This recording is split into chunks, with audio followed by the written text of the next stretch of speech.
Yo, brother, you wearing me out.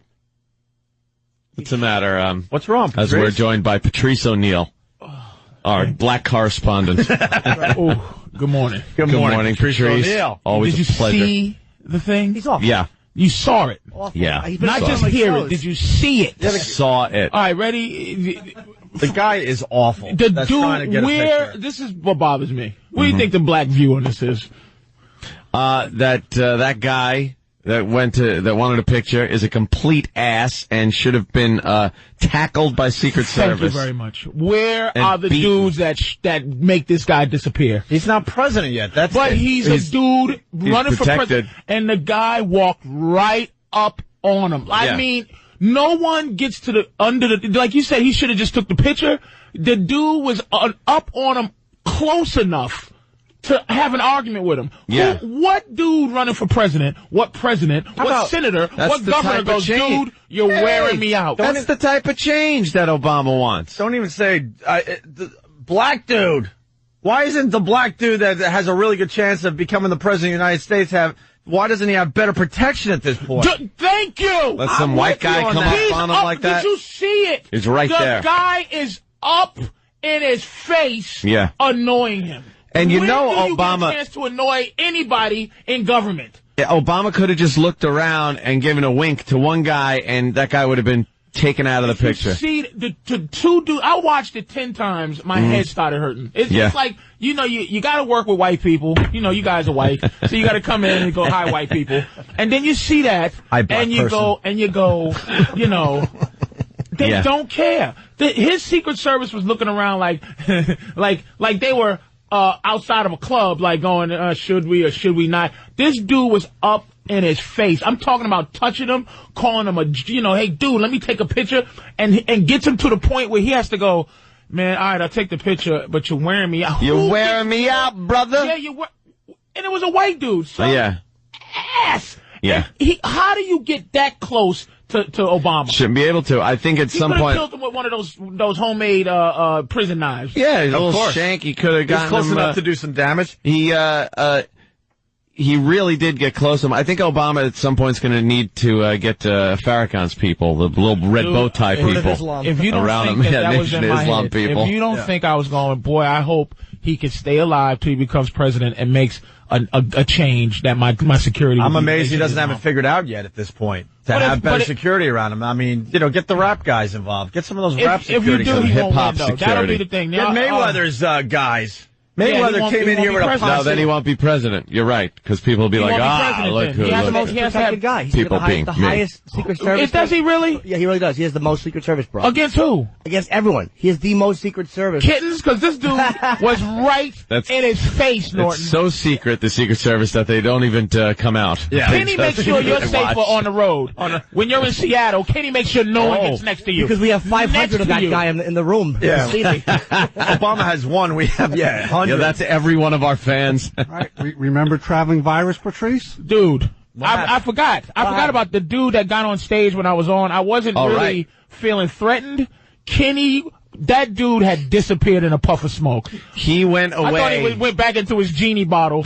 Kenny had made that guy disappear, and I'm just doing my hacky 5 Hey, minutes. you saw it from the stage. He removed him from the stage, but then we saw from the backstage part to the door. That guy was removed like it was a cartoon. Dude, and I said to Kenny, I was getting ready to go, nah, Kenny, and then I was gonna go, nah, Kenny, he's cool. Yeah. But then I go, you know what?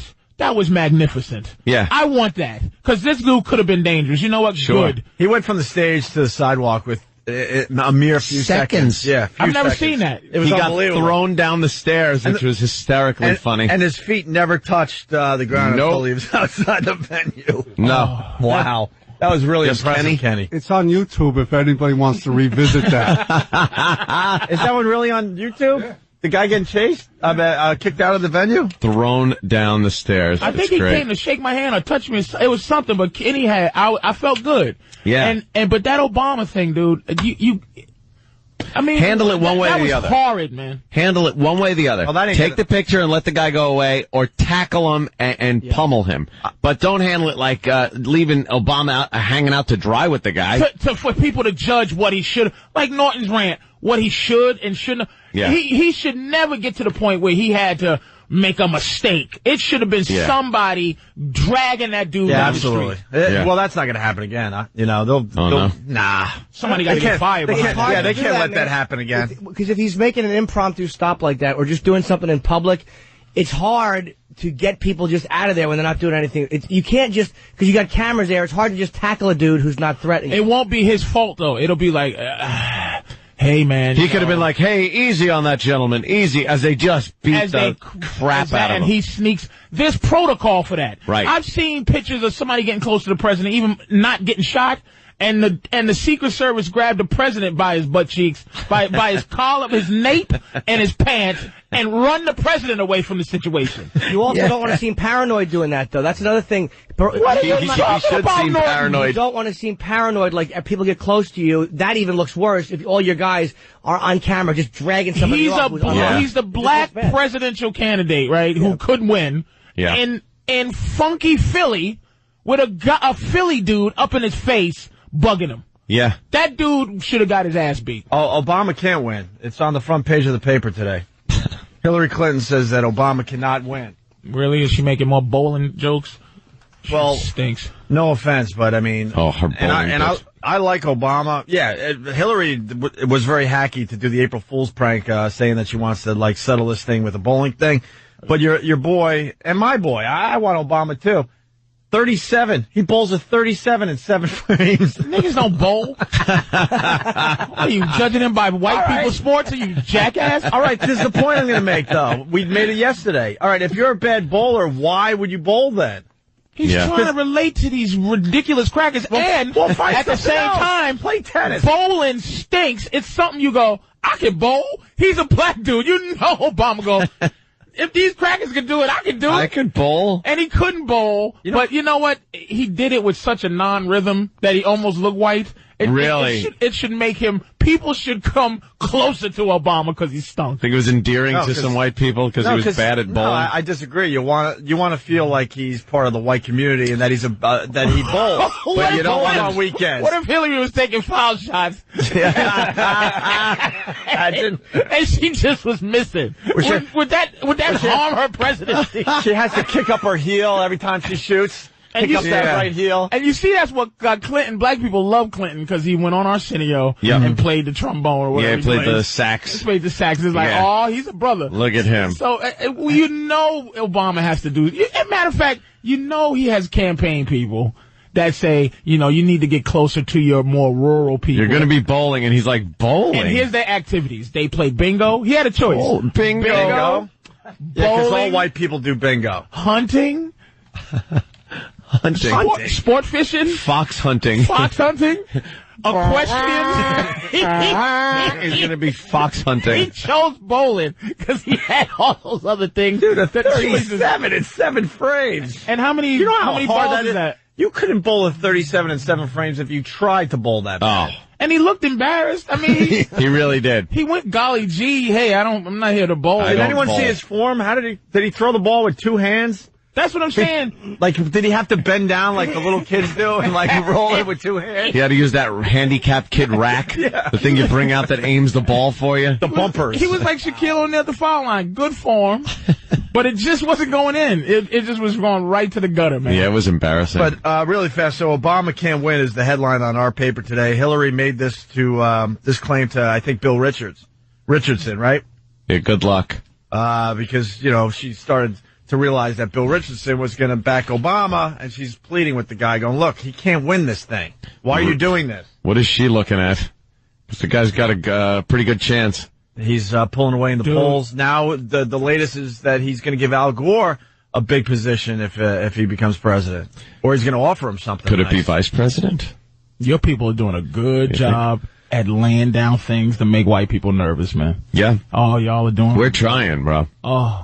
Let me tell you. Reverend Wright, this bowling thing. Reverend Wright. Don't blame Whitey for that one. This guy's a militant, standing up in front of his parishioners, blurting out propaganda and crap. It's not and Obama's sitting in the church smiling to this guy. I've heard white people. First of all, he's been a preacher. I know you talked about it already, but he's been a preacher for 20 years. They took his his rants, his civil rights rants, which he never said attack white people, burn them. He said the white people started AIDS. Yeah. To hurt people of color. What was wrong with that? They try to keep it under our hats. Like, I don't know, what did he say wrong? It's just silly. And when he says white people, what's wrong with that? We're never going to get along. Let me ask you something, Norton. We like you. We're just never going to get along. Why do we even try? Let me ask you, man. Okay. You realize that every time that a black person says white people, Right. I'm praying to you, Norton, right now, to your consciousness. When we say white people, we do not mean you. I didn't take it personally. Like, We don't mean you. It's white people is our euphemism for the country, for the secret white man that doesn't exist. Well, we also have a word that we use that doesn't necessarily mean you. Okay, but you say it directly to me. I don't look at you Right. and go, Anthony, you know you invented AIDS. We go. The government is like the white guy, like the American KKK is the man. It's just the man. That's right, it, man. It's like I know police officers personally, like what's up, Kenny, or what's up, Eric, dudes that I know, right? But in uniform, they're not. He's not Kenny, unless I know him. But he's just some stormtrooper that I don't see his face. I look at them as great protectors of society. He can have a mask on, and that's what it's just. You just once you're in that cop uniform, dude, you're a white guy. You're something else. Do you understand they're there to serve and protect you? I understand that because I own property now. Exactly. So I understand that. But growing up, you don't understand it. They're like, if you live in the hood, police are like aliens who are driving through kidnapping people. Like, I've seen guys just get dragged into an unmarked car and driven away. On their way to school, I'm sure, right? Yes, on their way to college. Yes. Get out of here. They're all the time. slinging dope or something. Yeah, they're hoppers. They're corner boys. How dare I? Right, Jimmy? They're not just what does that mean? sweeping up. Corner boys should get kidnapped? Boys and hoppers. I watched The Wire. All these white girls that go missing, what if I just say they sell drugs? She was selling drugs at Walmart on that video thing when the guy kidnapped her. She was a drug dealer. They knew, meth. Patrice, they knew that there was a re-up going on, and they had to take the guy out. Absolutely. I've seen guys. It looks like a little girl going to school with a book pack, but the re-up is in the book bag. The Wire's taught me a lot about the hood. Y'all make me. It just making it harder and harder. Yeah. Yeah, watch The Wire. To like white very people. accurate It's just, show. I'm trying. This is The Wire makes dividing. The Wire makes it very hard for me to like black people. Whoa, Jesus. Why? It makes me love them more, actually. Why? It's a joke. I love The Wire. I love the black characters in The Wire. I was about to say, Rick was right about you.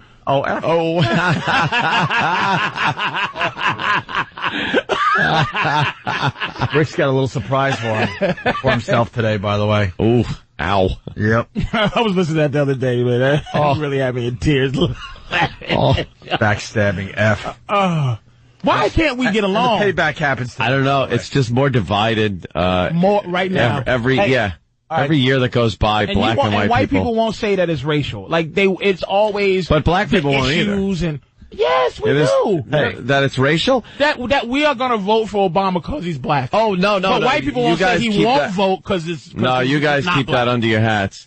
Obama even said, he goes, this isn't a race thing, this has nothing to do with it, and meanwhile you look at the southern states that he's winning by ridiculous amounts. Yeah, but he's also winning Maine and Portland, all these weird white places. I think it's fixed. I think the guy is getting the young white vote. Yeah. You think it's rigged? No. I said, listen, Patrice stop it. O'Neal I said rigged, all right? Could you just calm down? Say rigger. Who's the rigger that's actually rigging things? Yeah. Who's the rigger? And what do you call the person married to that person? Patrice O'Neal in studio today. Who's the rigger? Patrice brings a lot of energy to this show. And then I end up taking 5-hour naps after your appearance. You exhaust the hell out of everybody. Everybody in studio, the people listening out there. High energy, this Patrice O'Neal. Yes, Jimmy. This is why, Patrice, they didn't drag him away. Because when he walked in, Obama goes, "You're an eBay guy," and I know it. And they said the Secret Service agents shuffled the shop. They got the guy out of there, and the guy started yelling, "Don't grab me! I'm not doing anything." It's almost like they saw he wasn't a threat. He was just irritating. Don't tase me, bro.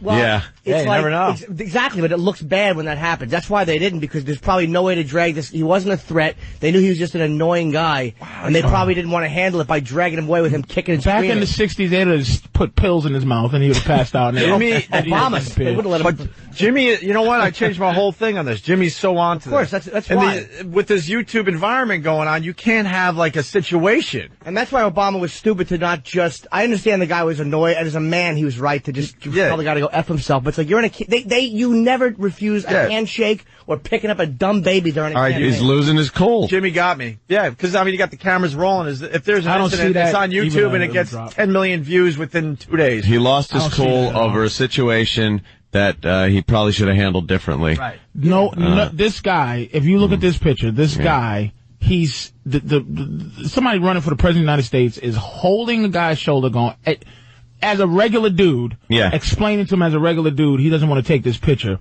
Right. And it really, he's in all his right to have a finger signal to have somebody make this guy disappear. He probably Go does. away. He probably does. And he probably didn't use it because the Secret Service agent has his hand on the guys. They obviously know he wasn't a threat. The last thing they want to do is get Barack Obama killed while they're watching him. His signal is he tips. Yeah.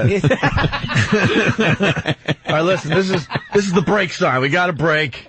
We can continue right after a few messages. Also, Sergeant G from Iraq writes, "Ha Opie. He's winning white states like Maine and Portland." I just meant like white areas. I picked a city and a state. I understand. How do you know he's in trouble? He said looked instead of looked at. All right, back to the guy. We're going to go to break. We had Leslie Nielsen on the phone recently, and it was a train wreck of an interview because Leslie is old. Leslie is deaf.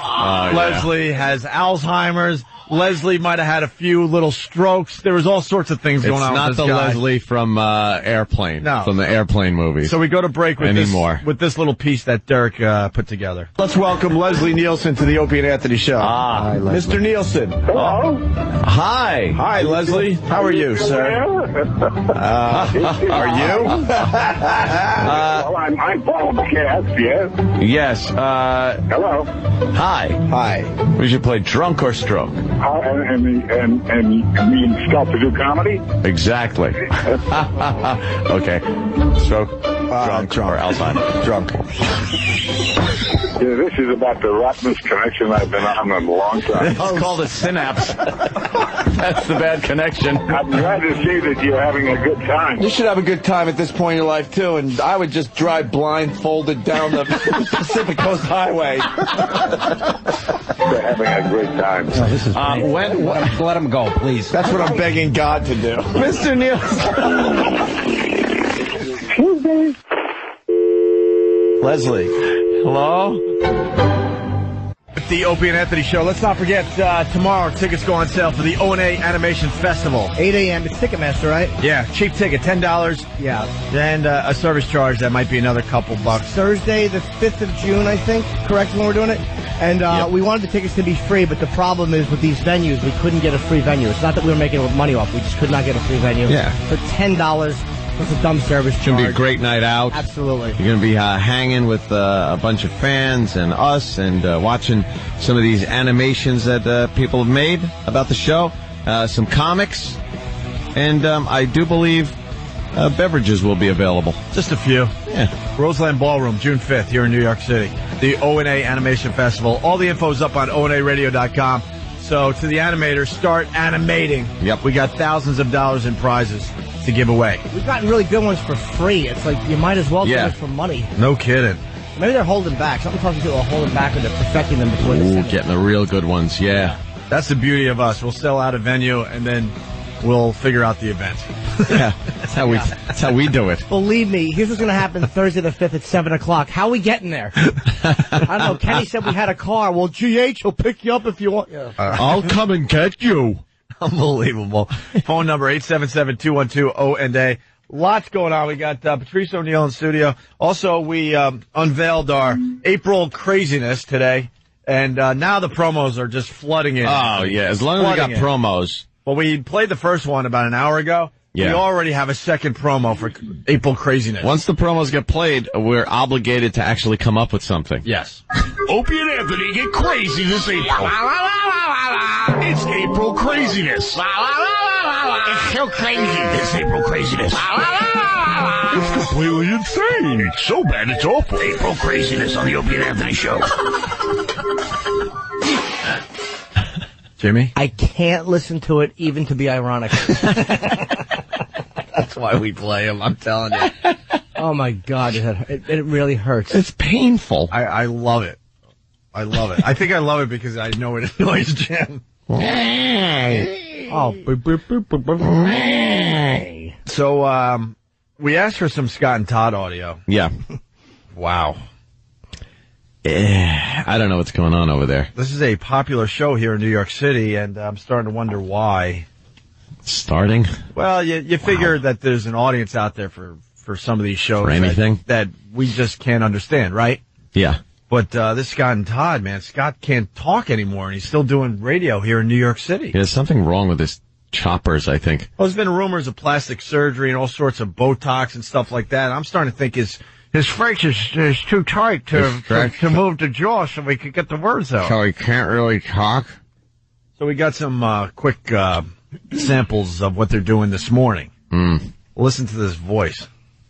They got her on a bad day. Oh, yeah. They got her on charges of resisting arrest with violence. That's a bad day. So, Rebecca Reyes, or Reyes, R-E-Y-E-S, I would say Reyes. Reyes. Oh, Reyes. Reyes, 105 pounds, that was Just it. replace the taillight. Well, I think that's the least of it. One of us. No, I know. You got some issues going here. Yeah. You know, it's one of those, there's a lot of those beautiful women who get into that kind of thing. They get, I don't know why, but they just, you see it all the time. What's the old coach in Notre Dame, Norton? I don't know. The old school coach. Newt Rockney? No, one of their famous He looks ones like recently. the rock part of Newt Rockney. Anyway, they sound just like him. What the hell were they talking about? I don't even know what they were talking about. And he's got like this spit thing going on. Yeah. Like, he can't control his spit. Did they get anything accomplished there? I don't know what that was. Yeah, there was a woman who apparently got arrested, and he sounds like Voss, if Voss sounded better. Why don't you just replace the taillights? Yeah, exactly. Oh, Guys. And then there's a big story here in New York. Jerry Seinfeld rolled his car. He's fine. Nice. Out there in the Hamptons, driving around, to and fro his huge East Hampton mansion. Oh, he's got that giant place out there. And he was in a Fiat? A Fiat. 67 Fiat. A 67 Fiat, and the brakes, what? Just quit. The brakes failed. Elaine, the brakes failed on my car. What do I do? And then he pulled the emergency brake, and that wasn't working too well. So then he decided to turn right hard, and that made him roll. There were canned laughs going on, and boom, doo doo, bing, bing, ding, ding, ding, ding. Kramer, I can't stop my car. What do I do? I don't know, Jerry. I think the cut your brake line. It's Jerry.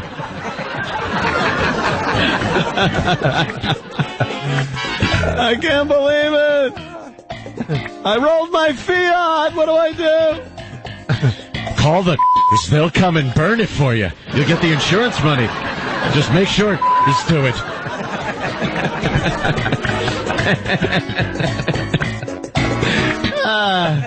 What the hell's he doing? I don't know. He owns like 200 cars or something crazy like that. So he drives around in the piece of crap one.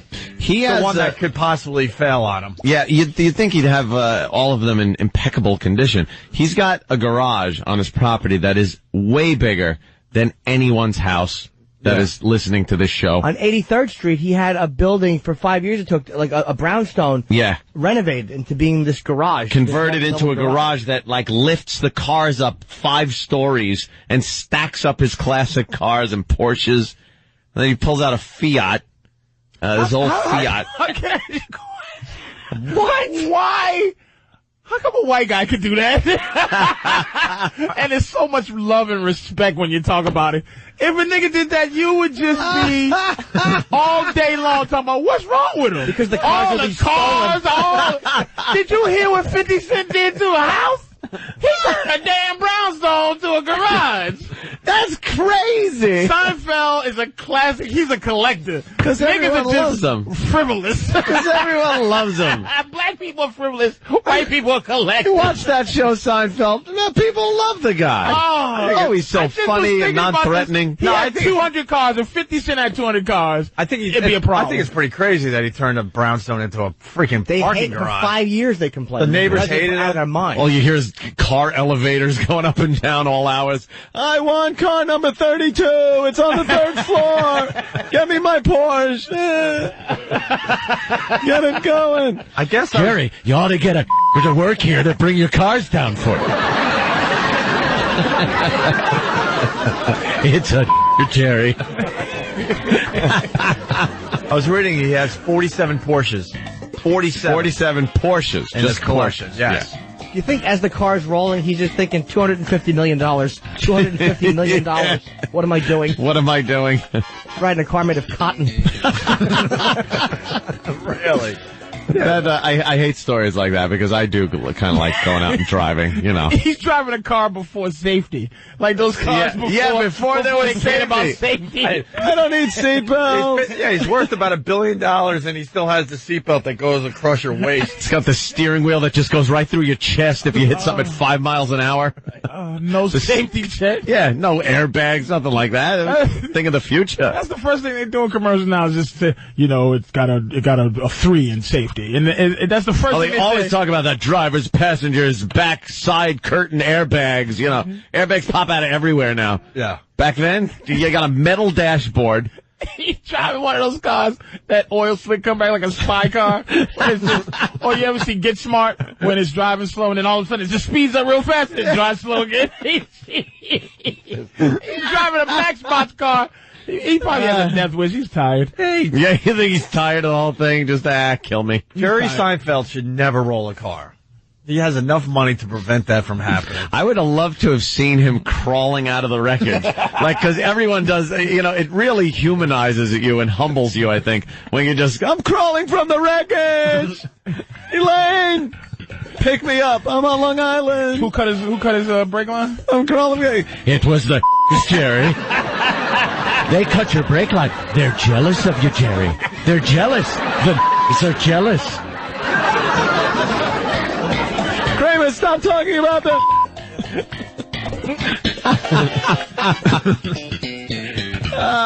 Just crawling out of one of the windows, one of the busted, or the windshield or something. I'm crawling out of my windshield of my Fiat.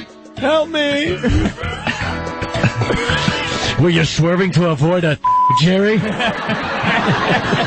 aren't any of those in the Hamptons. Or a P. Diddy. Or a squirrel. What was it? Did you think you saw Bigfoot or a Jerry?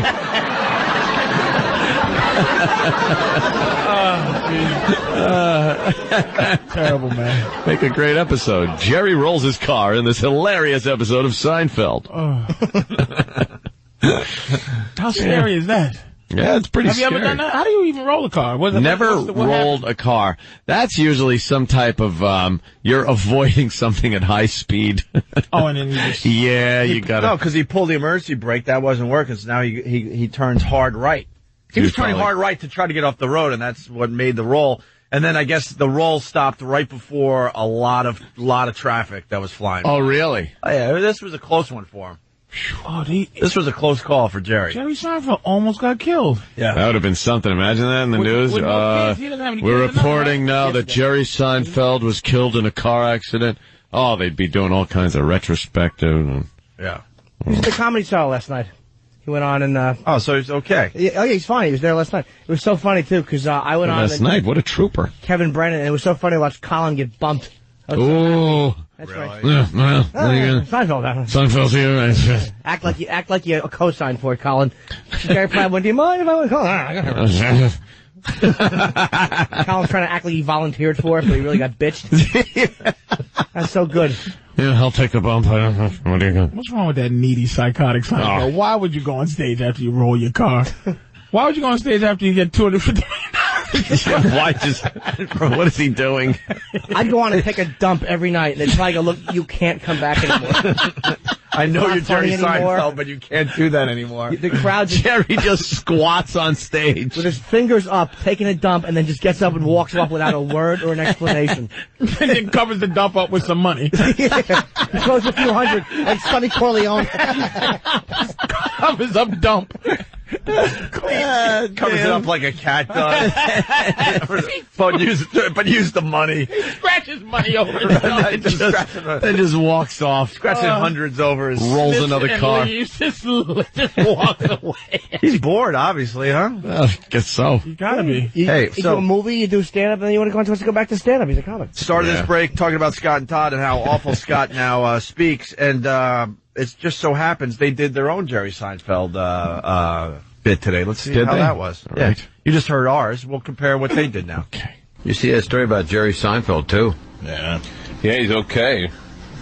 I guess he was tooling around in his classic 67 Fiat, one of his many vehicles. Well, you know what's funny is this is the car. A lot of guys who collect cars have like a driver car as opposed to the ones that are their real show cars. Unfortunately, this was one of his driver cars. That's one of the cars that they obviously tool around in, right? Right, exactly. Where's the funny part there? Yeah. She's like, something funny about this. And it's like, you know what's funny? This was one of his driver cars. He's got his cars that he collects that he doesn't drive, but this was one that he takes out and drives. That's really the funny part. Yeah. Well, she wanted to talk about, I think, the fact that a lot of times they have multiple... Quiet hole. Who the hell is listening to this crap? Was that done? Yeah, that was it. Well, then they have this part of it. Oh, okay. It's a 2-story building, Joe. 5 years to renovate it. He doesn't care. Now you got so much money. He's got full-time people that work on it. Yep. How many people does it take to take care of that many cars? 4 or 5, Patty, you think? 20, Jerry. How many does it take to hold up your face, rockhead? That's stupid, rockhead. This may be so unnecessary, but that's the difference between funny people and this people is just... You can hear the silence that they were having trouble trying to figure out what to do with this. How this is funny. I'm so glad you brought that up. Like, funny people just go, I'm going to try to make anything funny. I'm just going to think of an angle and say it.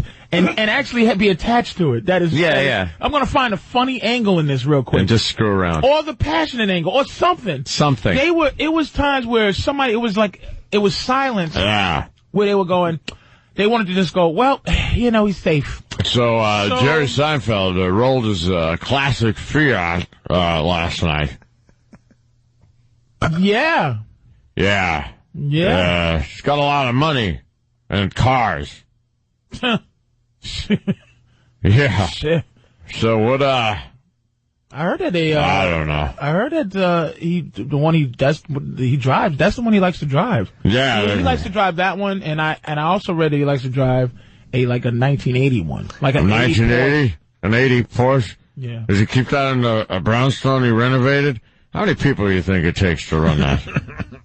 How hard is that? Holy mother of God! What drivel? On the radio? What drivel? I think it takes about two people because one he has to bring the ticket. 2 people? Yeah. Can someone pick my jaw up off the floor? They were just listing facts. Yeah. It's 55. Well, that was our... Jerry, that's weird. He's been retired the show went off the air like almost 10 years ago. Yeah, 10 years ago. I saw the final episode. You see that one? Well, now it's time for traffic and weather, so that's our Seinfeld bit. I was gonna... We're gonna do a Looney Tune next. That'll waste 2 minutes. His skull looks like it weighs about 80 pounds. It's a giant, fraudulent... He's a Halloween mask face. His head looks like Tarantino's prop skull in Dusk Till Dawn. Wow. When it hits the floor. Nice. Yeah. He's got Terminator head. It looks like his lower jaw is just getting very heavy. Yeah. Something's going on there. It's just going to just fall off his face. It's like he's got that big bulbous chin. Like a big bulbous chin. It's okay, a Saturday Night Live prosthetic. It's one of those makeup face jaws that they put on when they're doing like a Leno bit. Yeah. God, yes, that's exactly. Hey, here's because you could almost picture what he would look like with that taken off and having a normal face. I'll tell you, it looks like Mickey Rourke. Yeah. So I don't know what's going on with Mickey Rourke. Wow. Can we finish up the second half of this wonderful Jerry Seinfeld garage thing? More. There's more? There's more to it? Yeah. Why did you tell us? Maybe that's when they get to the funny. Hold okay. On. Laughing hats on, folks. Laughing hats on. I took mine off for a That's second. Right. Just to make everyone uncomfortable, we're going to start this part over again. All right. Yes. It's a 2-story building, Joe. 5 years to renovate it. He doesn't care. Now you got so much money. He's got full-time people that work on Yep. it. How many people does it take to take care of that many cars? 2,000. Probably. Because you got to take care of it. You know, you got to clean them. You got to do the maintenance. They got to be run a little bit to keep the engine. That's what do you do? Oh, I drive Porsches. Plus, you got to keep the building up. Yeah. And you got. What about all the paperwork on these things? You got to make sure the insurance and the registrations, and I have a hard time with 2 cars, just trying to remember which one has got the inspection. Well, a lot of them aren't even registered for the road. Oh, I see. You know. Come on. Oh my God. That's the funny part, right? Is that they were doing a break that they weren't seriously doing that. Attention people that are working their asses off listening to our show today. That audio you just heard is from a guy that makes millions of dollars a year. Millions of dollars a year as you slave away at your job. What do you think the paperwork is like for this, Crazy. You think, like Jerry's at Motor Vehicle, online at Department of Motor Vehicle, register. I'd like to register 8,000 cars! Right, can you imagine you gotta register all those cars? Yeah. There's, how does he carry all those license plates back? Can you imagine? It's gotta get heavy when you're... Can you imagine the insurance? The insurance on having 200 cars. Well, what about checking tire pressure on so many cars? That's 4 per car. So now you're quadrupling even the number of cars he has, and you're putting a little air thing in the stem. I know he's a billionaire, but with gas prices how they are, can you imagine filling up 200 cars if the prices were... Renovated the building. The building was originally, I believe, a textile mill back in 1857. That's where, could you imagine the neighbors? They must be... my face. My face is trying to... He didn't even go for a Kramer Newman neighbor joke. Like, he just disinterested. Totally disinterested in the story. But why report it? And report like the most inane, boring fact. But there's an angle. You said he used to own that building. Yeah. And the angle on that is who bought it? Who bought that one? Who bought his giant garage townhouse? Like it's so many angles to go. It's just like I'm going to go down and see who bought that. I'm going to go to the town records and see who actually bought it. Yeah, let's talk about the cars a little more. And imagine the air fresheners. How many? You think how many for air fresheners? You think all the cars need air fresheners, or the new ones smell nice on their own? Guys, the funny thing is... What's the funny thing? What's the funny thing is you don't have to keep on. Don't you have to start them? What is it? No, you don't. The stardom. She probably just saw 48 hours. Yeah. She was worried. Yeah, the Porsche wasn't going to start. You know what? I know we're going after Dennis and Callahan in Boston. I know that fat pig Terry Clifford is on our radar. Slob. But Sam, drop everything and get us more of this guy. I need some more of this. Yes. Can you imagine how many? Wow, I don't even have a thought anymore on this. But we still have 30 seconds to kill with this before we get to traffic. That's how long does a tune-up take on all those cars? Do a tune-up. Right. You know, there's a lot of spark plugs to gap. If it's 8-cylinder, and you're talking now, you're to 8 times the cars. per spark plug that you're gapping and putting in. So that doesn't include wires and distributor capacitor and points. This could take a while. This could take a long time. Oh my God. The guy makes millions. You think he's do under nothing. He's on a creeper underneath one of the cars, Right. fixing it. That dumb woman piping in. And who dusts off all the bumpers? Yes, they could get dirty. Stop it, hole. How do they wash all those cars? How do you wash all those cars, you think? You think there's like a day there's a car wash day? Hey, Scott. Yeah? Hey, what's going on with that pregnant guy? Oh, there's a story about a man that's pregnant. That's an amazing story. I don't know to believe it. You think that's true? I think it's possible. I don't know. You think, give him a sonogram? Yes. See what's in there? Because I know, people get sonograms when they're pregnant. Where do they deliver that from? How are they going to deliver this, baby? That's going to be quite a delivery. That's a chore. A P-section? Stop throwing jokes in. You think P-section? You're ruining it by throwing an actual joke in, Patrice. You jerk. You jerk. You're supposed to just be inane. I thought that would be a joke. That would. I thought they would say that joke. They wouldn't do that. Elaine, where's the crescent wrench? I need a crescent wrench, Elaine. You think Jerry's got a nice set of tools? You think he buys good tools like Craftsman, so if they break, he can replace them free of charge at Steers? Or do you think he buys Snap-on tools? You're listening to The Big Show. We call our show The Big Show. Holy crap. Who do you think got him pregnant? Pregnant guy. You talking about pregnant guys still? How did he get pregnant? Did he take one in the... I can't say that. If I took one in the air, wouldn't they be delivering a pet? A big lump of... So they delivered. Congratulations, you're the proud papa of a big lump of...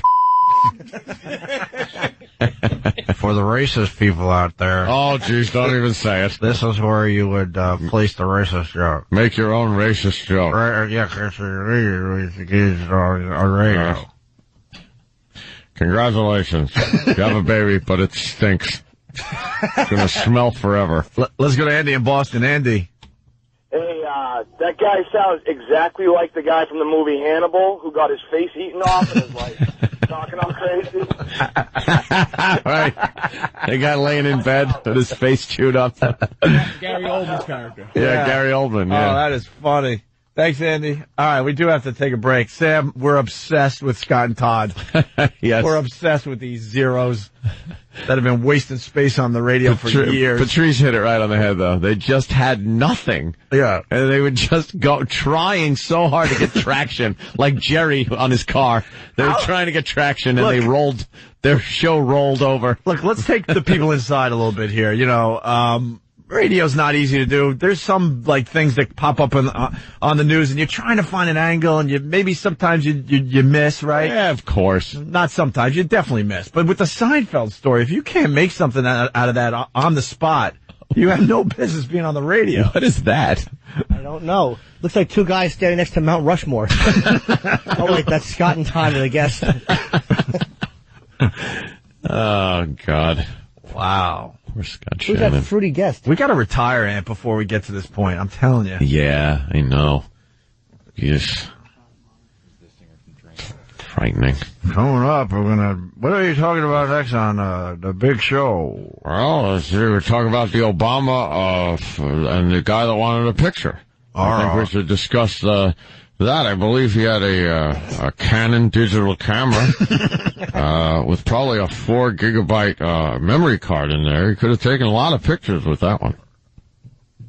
What do you think? Where was Obama? Yeah, I don't know. I agree with her. He's eating. Going to get something to eat, I guess. What does he like? Probably a nice steak. I would have a steak. I like steak. French fries. Well, he was in Philly. You gotta think Philly cheesesteak. Yeah, you gotta think of cheesesteak. You're right. Yeah, cheesesteak. You gotta be a cheesesteak. I like cheesesteak. You like it? I actually have two in my lower jaw like a pelican. I carry it around. I got an idea. Why don't we do a bit of favorite food to eat after the break in honor of the Obama? Wow, did he get stung by a bee in that picture? Yeah, it looks like he's allergic to bee stings, and they got him in the lower face. He's a big What is going on with? Look, E-Rock, you know a little something about. Come on, you worked with these guys. What is going on with Scott's face from Scott and Todd? What? What'd you tip your hand back for? Say it, you bastard. Drinks a lot of water? Yeah, he may indulge once in a while. You've heard really? that he's an alcoholic? Jeez. We don't know that for sure, obviously. No. And there's nothing wrong with that. I work with an alcoholic myself, so. Like, hey. But for some reason, it doesn't affect him at all, which has amazed me for years. I try. How old is he? He's 27. Look at him. And how old is that fruity David Spade that he works with? In his 40s. Oh, he's 20 years younger? Yeah. I don't know why I just did the math. You know what? The frosting thing, if you're young or if you're flea, maybe the frosting thing works for a little bit. I don't know. But when you're in your 40s and you're still frosting your hair. Frosted. Yeah. Exactly. Yeah. It's probably not even frosting. It's probably just batches that he couldn't swallow. Hey, why are you frosting your hair? What is that? How do they do that? What kind are you using? What kind of frosting you use? Yeah, speaking of frosting, I like cake. I like frosting on cake. It's good stuff. Why are we in this business? We hate everything. I don't know. Why don't we take a break? Patrice O'Neal in studio. Yes, I was looking at Ben Kingsley on television, and I realized, oh no, that's Jamie Lee Curtis. I was just looking at that too. I wasn't even going to bring it up, but what did she not do to herself? Oh, she's awful. Because I read an article about her where she just said she's not even going to try anymore to look good. So she gave up on herself. She has hair like David Cohn. She's just creepy looking. A David Cohn reference. Oh, love it. She let her hair go gray. Yeah. And it's cut really short. She's wearing these spectacles, these bifocals. He called him Ben Kingsley. All right, listen. Dopey hermaphrodite. We are 20 minutes late for a break. Oh, damn, this no. This is not good. So no. This is what I need after the break. I need somebody, maybe on Pal Talk or maybe on Instant Feedback. I need someone to keep track of all the people we have made fun of today alone. It's brutal. Opie and Anthony. Hanging with Patrice O'Neal today. Giving us a lot of energy. I love when Patrice stops by.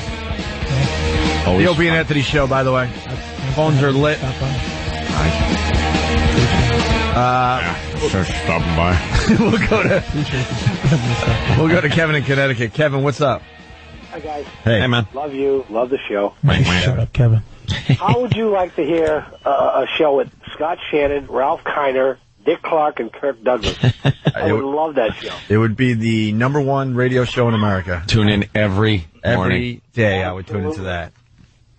Thank you, Kevin. You got it. We're trying to get more Scott and Todd audio because they're just terrific. Yeah, they're great. We were trying to ignore this dumb story, but we kind of referenced it before the breaks, and now we're going to do a little something on it. The pregnant man story. Yeah, what is this? The guy was on Oprah yesterday. What is this is right? Is he a man or did he have a sex change from being a woman? Had to be. Used to be a woman? I'm guessing. Still has the parts? Had to be. Now I got it. Had to be. Is it? Are you sure? So the chest almost looks like flat breasts. It looks like when they do that, when they make that operation, the way that the chest kind of looks, that's what he looks like. Yeah. Okay, yeah, I'm getting some info. This is why we were trying to ignore this thing. Man, the media sounds amazed that a born woman, transsexual, can get pregnant. They're amazed by that. This is how it went down. The pictures say it all. That is 34-year-old Thomas Beatty posing with his wife Nancy. Thomas Beatty, legally a man, is having a baby. Back in the 80s, before taking sex change hormones, Thomas was Tracy Beatty, a beautiful young female. But now Beatty's turning heads for a different reason. Thomas is now recognized as a man and married to his wife for nearly 5 years. They started a relationship as two women, Tracy, as Thomas was then known, and Nancy. And then he began this transition from woman to man with hormones. But Beatty kept his reproductive organs, allowing him to conceive the couple's first baby. It's a what? she. This is America's scam to try to turn men into to sissify men, and gay women are in on it. Like, everybody's trying to make guys some type of girl. Mm-hmm. And he's a woman. It's a woman. The chick who's pregnant, she's a hairy face. I could think of girl. 5 different ethnicities that could cover. That thing chick. still sits down to pee after all the hormones. Exactly. Pills. Yeah. And then this next track is labeled. I love how these guys label these things for us. Danny did this one. Oh my God, Thomas has cravings like an actual woman. And just like others who are pregnant, Thomas says he has cravings, in his case for soybeans and artichokes, and he's gained 12 pounds. In the interview with People magazine, the father-to-be says even his own family has rejected the notion of a pregnant man. Thomas's own brother has said that this child that he's carrying is going to be a monster. Beatty says, I'm afraid of how people will react, afraid for our safety. But for now, the Beatty family is proud of pushing the envelope. Let me tell you what they're doing. Here's what pisses me off. Not even him, because he's doing what he's have to do, but that everyone is validating his wishes to be called a guy. Yeah. Like, everybody's like he, because we don't want to offend him. This man is pregnant. No. It's a woman. It's a woman. If it didn't get rid of its reproductive organs, it's a woman. Stop it. Stop it. The baby's going to be born like women give birth. Yeah, C-section. Ovaries. You got to be careful, but it's going to be a regular birth. Call me a woman from now on. I'm gonna push it in. All right. I'm gonna stand there, girl, like Buffalo Bill. Just tuck. And just... You're going to do the tuck? Would you? We've all tried the Buffalo Bill. Let's be honest with each other. just shove it right just through. For a goof. I'm going to shave a landing strip, and I want you to call me a girl, and that's it. And I'm a woman who can't have kids. I'm a woman with no ovaries and balls. Oh, I'm sorry.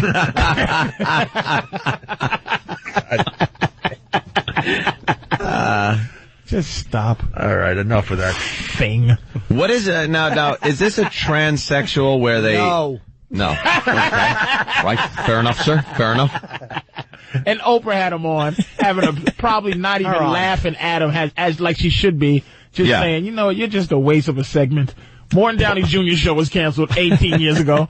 We're not having you on. She should have just had him on and just go, get the hell out of here. Have him just thrown off.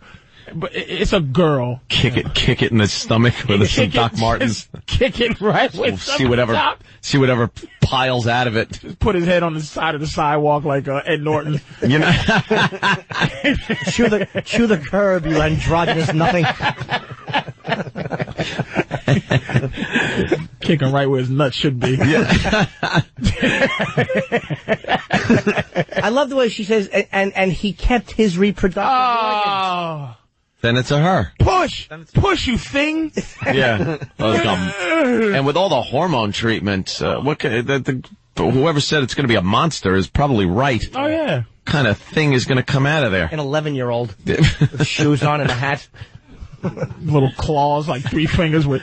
Like Rosemary's He has all his fingers, but like they're connected, so it looks like 2 and a thumb. They got some web crap happening. Lobster. One nail. What's that Lobster movie? Boy. What's that movie, dude? Rosemary's Baby. No. Total Recall, where when the hand babies could fit right in that thing. The babies were evil. It was like a real cheesy one, though. It was a classic, though. It was it? Children of the Corn.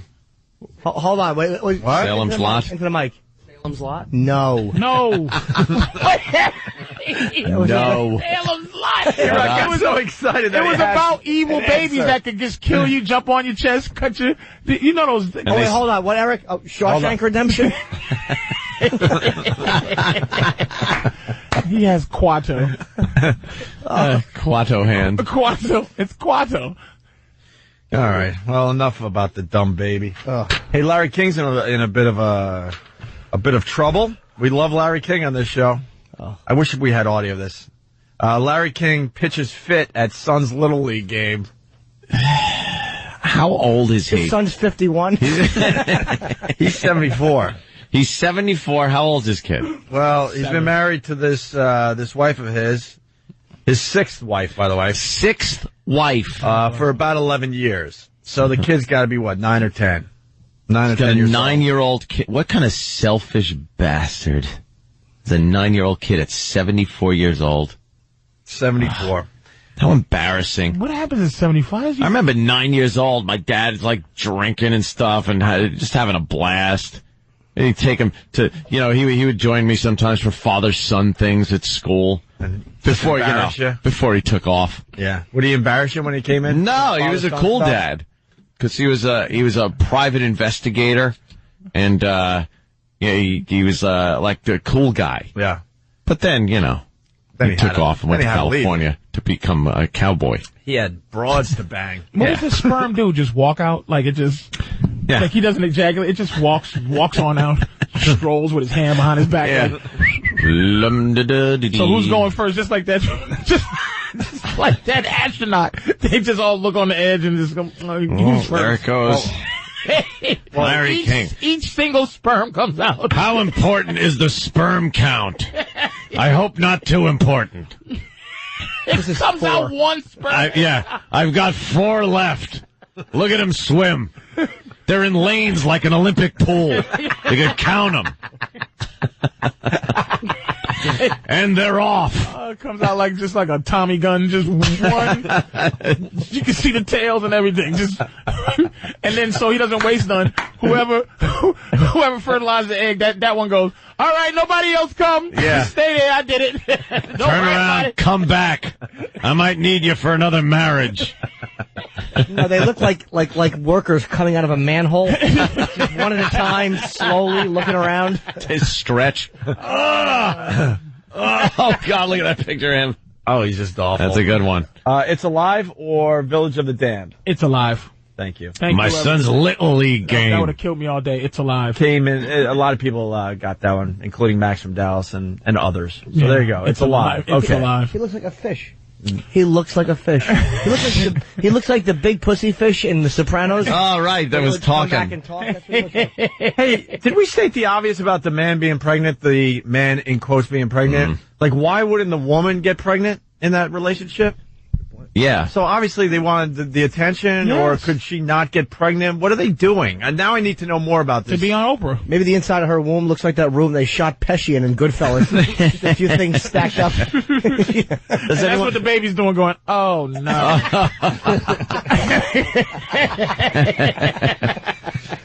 I don't take any more hormone pills. Ah, no. The baby's going to come out with a full beard.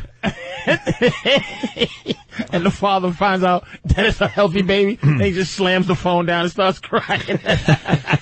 Couldn't be helped.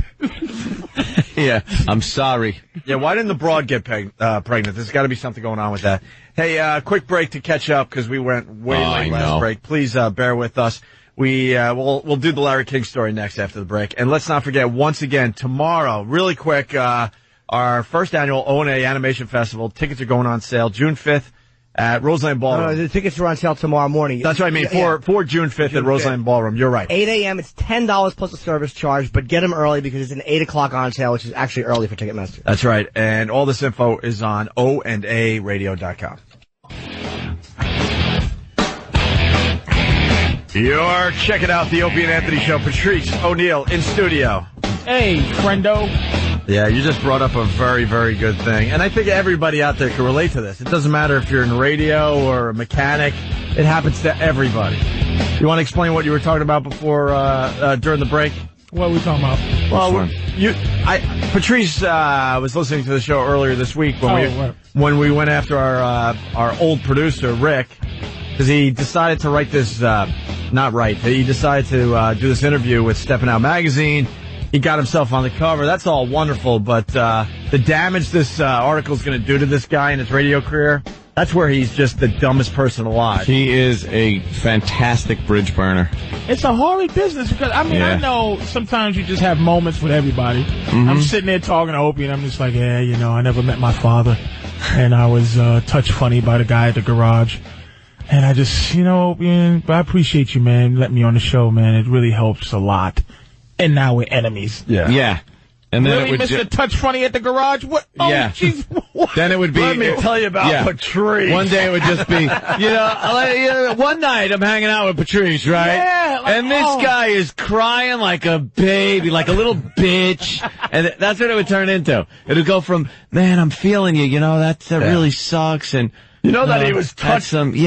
You know that he was touched funny as a kid? Yeah. Obviously he wanted it. And he just cries to everybody about it. He just went away from the pedo. Obviously he enjoyed the touching. Like, it's just awful, man. It happens to everybody. It doesn't matter what you do for a living. It just, people turn on you. Like, I know you and Rick had moments. Give me, seriously, without really trashing. Did Rick and I have moments? Give me one moment that you and Rick had. No, Rick is kind of a weirdo, man. Rick kept everything inside. He had a lot of father issues, and he didn't really open up to anybody. He was a really strange dude. He's a plastic. We had lunch with him when I was in San Francisco, and there's just nothing. You're never going to have a real discussion with him. It's all going to be surface nonsense. Me and Kenny, this was less than a year ago. We sat down. It was good to see him. And we hung for a little while, and we agreed to meet up, and how you been, and this and that, and we'd love to see you back in New York. I mean, like a really nice time, and then it's like, then he just goes and douches me in an article. Yeah, last time Ant and I saw him, we saw him on the sidewalk outside the station, face to face, because in this article he says how, I'm either a dick or a douche, I'm not sure, because they had to censor that part of the article. And he goes, and no one's brave enough to say it to his face, but I'm brave. And I'm like, you're not brave. We were on the sidewalk with you. You were 2 feet from me. He didn't say. And it was nothing but cordial and, hey, how you doing? How's life? Blah, blah, blah. Well, take care. Good luck to you. Type of conversation. And then he does this dumb interview with Chauncey Hayden, who we hate. He's just an ass. And just completely destroys me. Goes after the show. Goes after Jimmy and his participation on the show. Destroys the company that we work for. So the company, they called me a comedic genius. Yeah, how dare he? How dare he do that? And the company got back to me and said, look, because of that article, we're not doing any business with this guy, and he's been calling us. And now we got another piece of the puzzle. See, I did a lot for this guy. A lot. I'm not going to toot my own horn, but trust me, I did a lot for this guy, including getting him an agent, because he didn't really want to be a producer. He wanted to do his own radio show. Hence the reason we didn't bring him back when we came back to radio. We need a guy that's behind the scenes and doesn't really want to be on the radio. It's kind of key. Now that's the actual to the producer role. Reason, because that sounds like it was for him. Huh? That sounds like it was for him. What do you mean for him? Like it was done for his sake, not to bring him back. He had a gig. He had a really good gig. He was working for Preston and Steve in Philly.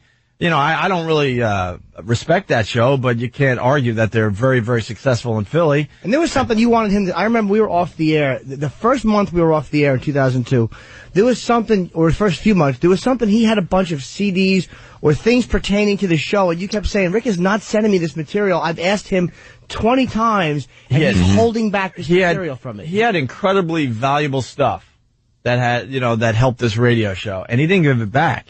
And he ended up taking a lot of this stuff to Philly and giving it to Preston and Steve. He finally gave it back to me. I'm like, what is wrong with you? You were harping on that, though. I mean, immediately after the show, he wasn't giving you the stuff that you wanted. Right. So, he was fine in the business, and we were moving on in another direction. Plus, I just didn't want to be around him anymore. That's true. I just didn't. I didn't really trust him. I didn't know him. Just a weird guy. And then the point. So I knew back in the day that he really wanted to try to be, do his own thing in radio. So we got him our agent even. Just one of the many things we did for him. Bob Eatman wasn't going to take on Rick Delgado. No. We pushed that through for the guy. Like, just take him and see what you can do with this guy. Well, guess what? That relationship ended yesterday. You dope. That's how stupid you are. Oops. You get a little fame for the next week because the magazine's out for a week, and then you got to deal with all the damage this interview has done to your career. And the dumbest thing he did, because the Hot 97 song with Todd, the Tsunami song, well, those guys got dumped, and whatever. I still think they should have been dumped for it. But as bad as that was, they were fired, and the uproar that caused. And then he comes back and he says. He's like, not that he should be apologetic about it, but he's going, when I did that, I saw like this woman in the tsunami floating, like with a baby on her, and I just thought, comedy gold. Like that's what his response is after all this time has passed to that. Right. Apparently, according he doesn't to know how to play the game. You got to know how to play the game. I mean, you know, at least learn how to phrase things right. Yeah, we obviously do edgy stuff, but you got to know how to play the game. His quote was something like, I saw the tsunami victims. I saw a dead mother floating in water with her kids nearby crying their eyes out, and I thought, comedy gold. Like, what radio company is going to hire you after reading that in an article? Reading a statement like that. Good job. Just an idiot. So now he's lost his agent. Good job, Rick. Didn't even really offer to pay for lunch, and that really bothered me too. Good job. But anyway, it goes back to what you were saying during the commercials, like how, you share moments with people, and then they turn and become your enemy. We came up with this thing a while ago. Your enemies become your friends, and your friends become your enemies. It's just horrid. It just happens no matter what you do in this world. And he was jealous because he was the guy to go to when it was O&A in the afternoons. He was the guy that would come in and pipe in on the interviews. And then the more I came in, the less mic time that he got. Oh, he hates your little scummy ass. Oh, yeah. You totally blew up his spot. And don't try to, well, he's a good comic. Really? Thank you. Well, yeah. Don't give him that. But he ruins the show. Yeah, really? Yeah, it's been terrible. The syndication, yeah, you're right. Totally ruined. Biggest show on XM. Yeah, you're right. It was awful. I ruined the whole I love Norton when he gets emotional because he has no eyelids. Yeah. So it just looks like two little mouths talking.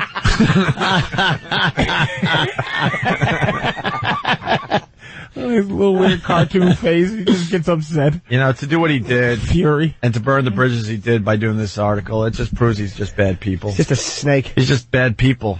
That's a weird thing to do, man. Simple as that. It's stupid. It's a guy with no judgment whatsoever. A dummy. A dummy. But it makes you not want to, it makes you not want to share with anybody because they can turn around and be your enemy someday and trashing you, on another radio show or at another job. I don't know. But I'm going to tell you something.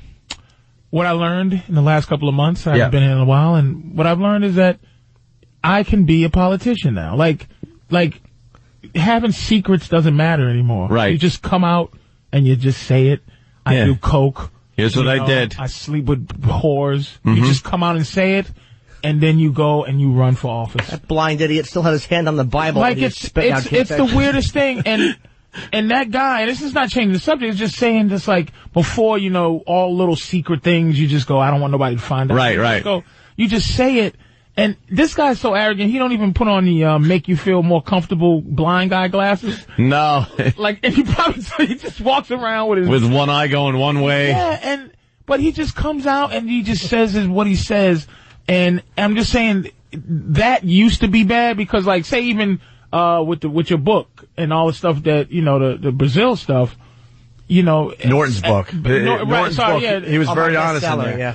Very honest. 20 years ago. It's like, you go, Norton, why would you do that? I mean, that's going to wreck your career. You're right. Now you just go, I did it. I cleared all the stuff about other people, though. Like, I talked to Patrice first. I talked to everyone I put in there. Oh, yeah, that's a smart thing to do. Yeah, I made sure it was okay that people didn't I'm not clearing nothing when I write mine. You're not going to clear your... no. What's the matter with you? I'm just kidding, man. Clear it, please. Could you just make sure you clear I have become a nicer person. A little nicer. Really? In what area? Where's that? Hey, Larry King pitches fit at Suns Little League game. See, we'll just change the subject. Yeah, look at him change that subject. I want to hear about where this. See, that was genius. See, I don't understand why people don't know how genius that was just now. Shut up. Deflection. I think you're a genius. I'm going to do an article on Stepping Out, and you're going to be a genius, and Anthony's going to be the douche. I'm going to be the douche. You're going to be the douche. And then I'll be like, Patrice, that guy. Let me tell you about him. I've seen Anthony's attempt at having a muscle. What? What are you talking about? When he great when he makes his great arms. You look like the guy on the beach that the bully kicked the salmon in the face out. You know what his arms look like? Is a snake in the middle of a meal. Hey, with a Hey, leave him alone. I've been working out. Anthony's got some. Show me your muscles. Anthony, he's starting to get cut. You're Starting to get a little cut over there. you're well shaped. What am I going to do? Showing my muscles to men? Why not? The hell's going on here? Even though your muscles have crow's feet. Damn, bro. What's up, man? Look at that genius arm. Bulked up. Look at Greg's genius arm. Shut up. Your douchey muscles. CNN fixture, Larry King's 9-year-old son. You guys asked the age of the son earlier. Chance Armstrong King. Yeah. Chance Armstrong. Chance. Yeah. I want to call him Chance because there's a good chance he's going to be fatherless real soon. I'll call him Armstrong because he always juggles one ball. Thanks. What? Lance Armstrong. Oh, okay. Well, Chance Armstrong King was playing Beverly Hills Little League. Wow, there's some great competition right there. Wow. I wonder if they take on the Little League team from Compton. That's good. Yeah. Can you I'd like to imagine see that match. See that matchup.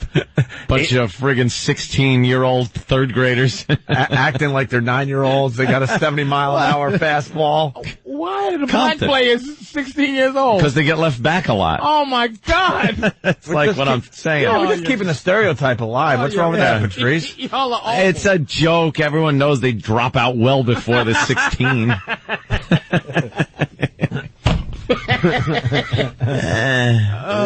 Compton Country Club versus.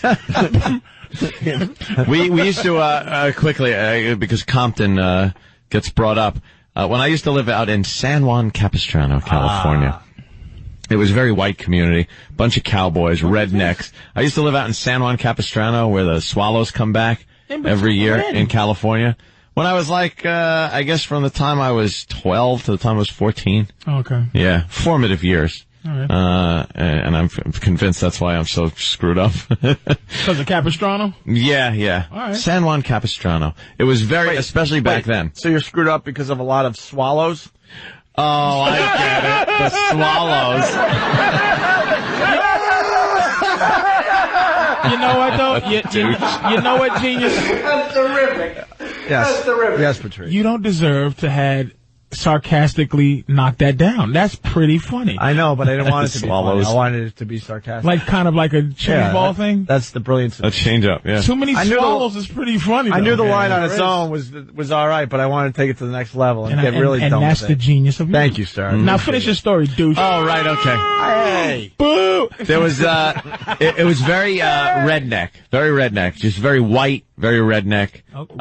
Now it's full of, Mexicans and, El Salvadorians live there and everything. Wait, when the swallows come back to Capistrano. Yeah, that was where I lived. It's where rednecks live. Yeah, I thought they rich used to. people lived there because of that No, song. it was all just a bunch of rednecks, and all of us rode horses. We all had horses, and every year there'd be the Swallows Day Parade, and the whole thing would last like a whole week. You had the life of an adopted African child. I really did. All world horses, and we learned all different There things. was all kinds of stuff. Oh, it broke. We were broke all the time. You know, my father would rather make sure the horses were fed than us. Did you know the story? Oh, yeah. I'm sorry. Go I ahead. lived in San Juan Capistrano. Okay. And they brought in one year for the parade, which was only everyone from around town on their horses, covered wagons. I mean, all kinds. Guys wore their real guns on their hip and loaded with blanks and used to shoot it in the air, and no one cared. This is what went on. And one year, I guess somebody on the parade committee decided, let's try to make it a little more diverse. We'll invite a group called the Soul Street Stompers from Compton. Oh, damn. Now, these were a bunch of bunch of kids from Compton, right, that did this thing where they'd march, but they'd stomp their feet, and it was cool. It was like drum beats from them stomping their feet and different things, and they'd shuffle one foot, so you hear like whoosh, they would as they're walking. It was pretty cool, right? But did not fit in with the Swallows Day parade. That's for sure. And all you heard from the sidelines of the parade, instead of embracing this diversity, was the N-word just being hurled out like it was just the word of the day. It was the word of the day. Thus, the ruining of your life? No, that's part of that, actually. Maybe a little better, I think. No, that gave him hope.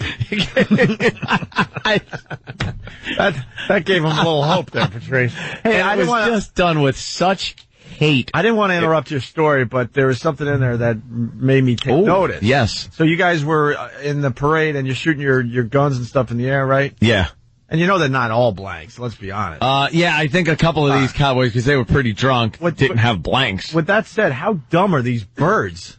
They keep coming back. They keep coming back to this town where they're shooting guns up in the air. Up in the air. How dumb are the black kids for showing up? Yeah, with a bunch of rednecks with guns. Dressed like swallows. Yeah, that's just a stupid town in general.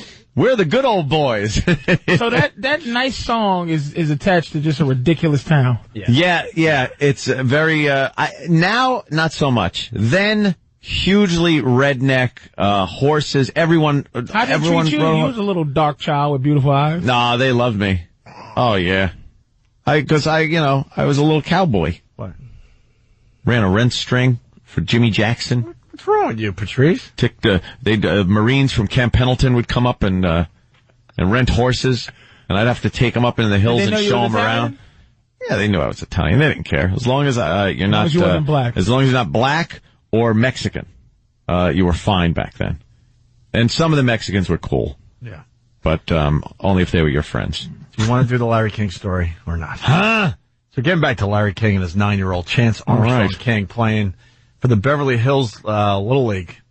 On Monday, March 10th, during a heated game, the suspended talk show host apparently got into a confrontation with one of the league's umpires.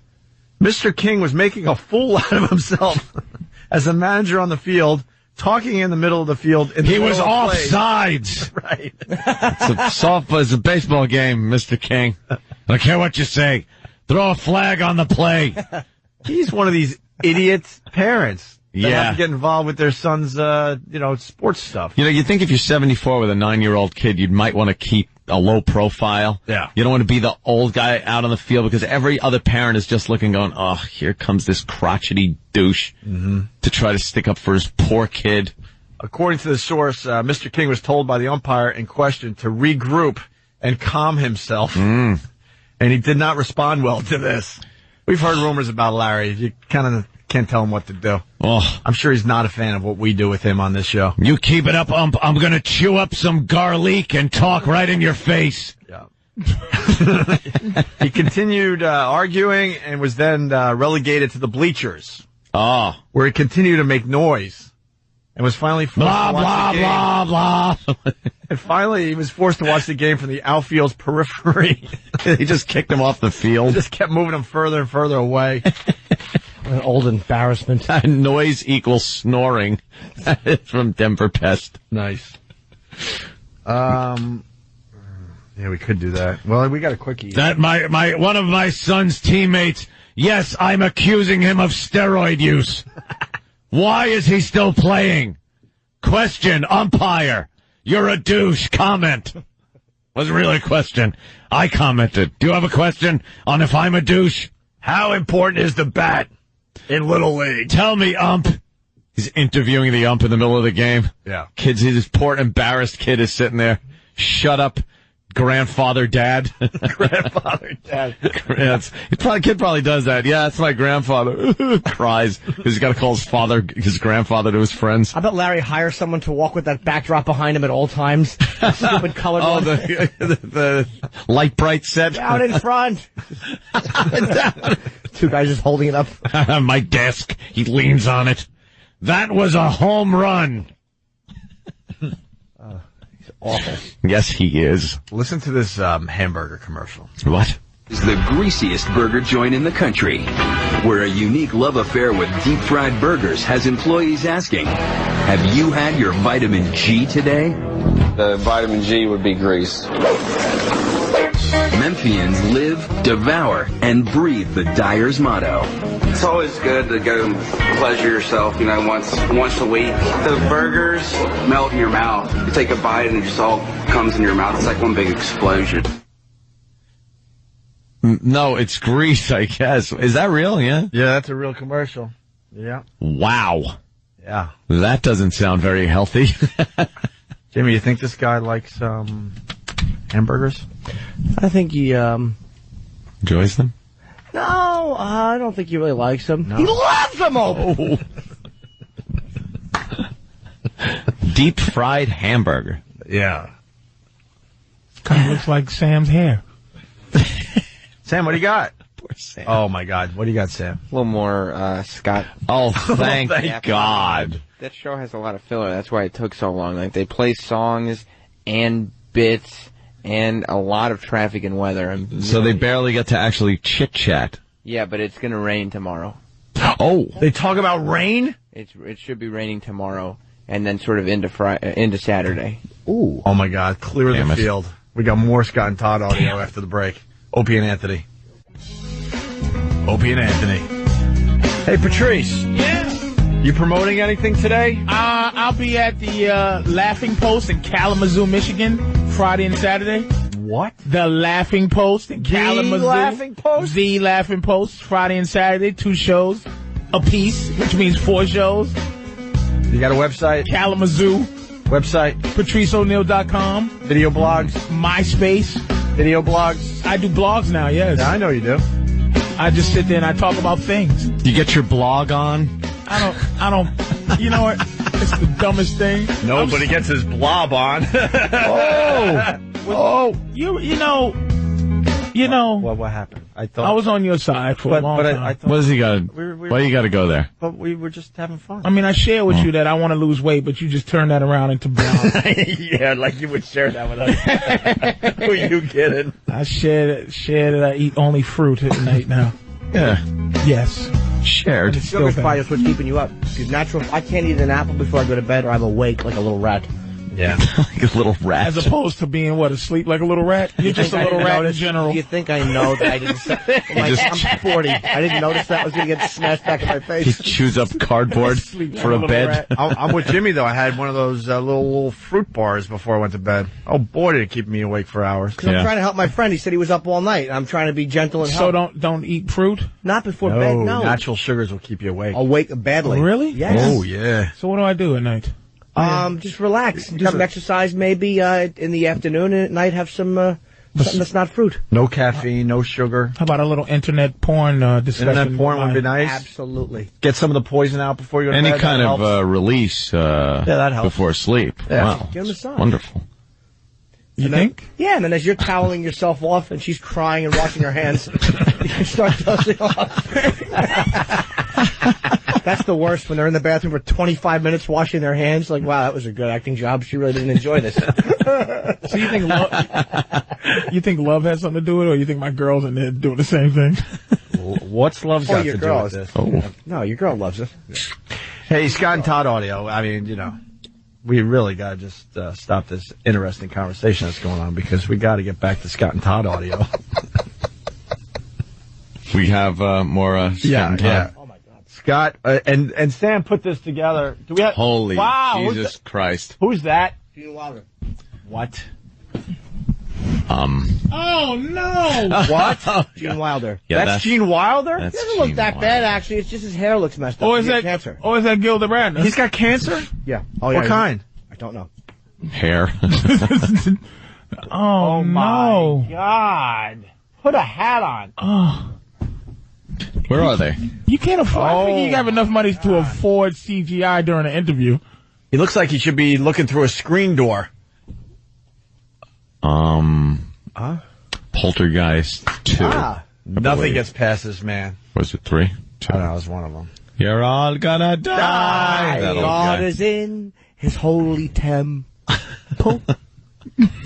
Wow. I don't want to see this, man. This is horrible. That's really kind of sad to see. Jesus. And a memoir. We tried to get him on, but he wouldn't come. He says he's too old for the show. Really? Oh, yes. Oh, there go Gilda right We there. would be nice to Gene Wilder. Of course we would be. He's a Yeah, we're being nice to him right now. I wouldn't go that he's far. Oh, jeez. Here, he'll never hear this. I wouldn't go that far. But face to face, he's the type of guy we would be nice to. All right, listen, let's get to the Scott. Can you turn off the TV? It's depressing everybody. It's really bringing us all down. We'll put a picture up on onaradio.com. All right? Get a screen cap of that or something there, E-Rock. Thank you. Scott and Todd, do we have to explain why we're going down this road? It just it came to our attention that that they just suck. Yeah. And something's going on with Scott's voice. We think his jaw is dropping or he's got too much Botox or facelifts, so he can't really get all the words out right. Came from the other day when we were listening to them comment on April Fool's Day in radio. Yeah. And what that always brings every year. But we noticed, screw what they were talking about, Scott sounds like his teeth are falling out of his head. Yeah. When he tries to talk. So now we're getting more clips. And now we're realizing they just don't talk about anything. No. And this guy makes millions and millions of dollars. He's just wasting space. A lot of it with that head. Well, there's a lot of young broadcasters that would love the opportunity to do their show in New York City, but you got to wait for these old guys to drop dead on the air. Yep. For some reason, New York City, they don't let go of their shows. No. You pretty much die in the seat. Sam, what do we got? Well, I think the Need first this job. Old. Compared to these guys? Holy. No, I said thank God they, don't get rid of radio guys in New York. We're fetuses compared to some of these guys that are still doing radio here in New York. What do you got, Sam? Yeah, this first clip, they talked to some random British guy who's going to be at a marathon.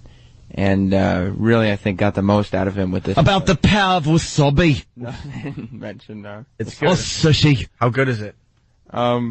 If you like this one, you're going to love the second one and love the third one even more. All right, well, that's a great endorsement from our own young Sam. Scott and Todd Audio. He is backing Brad to the tune of $10,000 now. Wow. Is that the race where what's her name, Paula Radcliffe? Yeah, she had a few problems a few years ago. You remember that, Todd, where she had to go? Yeah. And she stopped and whizzed on the side of the road? Mm-hmm. Yeah, the cameras came out and took photos of her, and it was on the front page of all the newspapers around the world. That was nice of them. Yeah, great. I mean, that lady's running a race. You gotta go, you gotta go. Yeah. It just wasn't... Probably shouldn't have stopped, that's all. Just go while you're running. Well, what do you want? To see yourself on the picture of the paper, on the front page of the paper with a picture of you whizzing? Yeah, well, I think it's a bit rude, isn't it? Shouldn't I try to hold it? Did you hear that? Like, did you hear it? I wish I didn't. Yeah, unfortunately. Did you hear one guy? This show, I'm just really listening to them. Mm-hmm. One guy goes in his mind. You can hear his mind go, "Okay, now we got something that could get us going," and he throws it out there, hoping that whoever the other guy is and they can get a roll going. Yeah. The other guy goes, "Oh yeah." So it's one guy really wants. Can you play it again? Like, no, I got you. It's what's going on here is Todd. He's still young and still wants to do radio. Scott is waiting for someone to finally come in and put him out of his misery and tell him he's got to retire. Well, wait, that's exactly what's Grim going on Reaper. in the show. You got a guy that's how old is Scott? 60-something? You said there's like a 20-year difference between these two guys. Yeah. And he's like, she's whizzed on the side of the road. Yeah, Todd's like trying to get something going. You can feel him. Yeah, Scott's like, Yeah. I don't need to do this Yeah, anymore. she's just whizzing on the side of the road.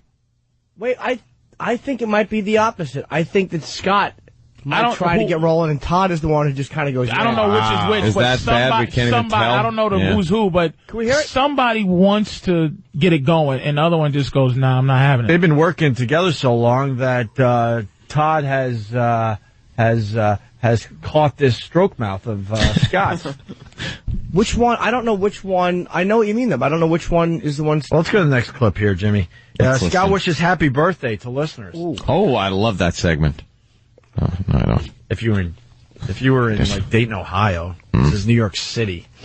Happy 16th birthday to Ariel Cruz. It was Mattawan High School. Her daddy says her and her friends listen every day. And Jenna Hardshoe, she's 13 today, goes to Felix Fiesta Middle School. Daddy Ira listens to us. And happy birthday to an old buddy of ours, Tony Orlando. 100 pounds lighter now. You seen that picture of him on TV, Todd, where he's got his belly sticking out? Oh, yeah. On the left side, and you see him with the new Nutrisystem deal going on.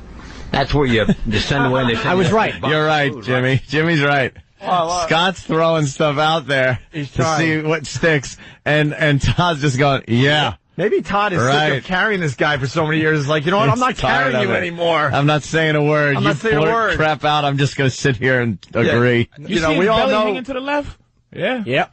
Yeah, Scott, with gargoyle face, is trying to be funny. He's trying to get something going. Good point, man. And Todd's one who stinks. Yeah, Todd's like, you know what? You make way more money than I do. I've been carrying this effing show. I'm detaching myself from your stone jaw.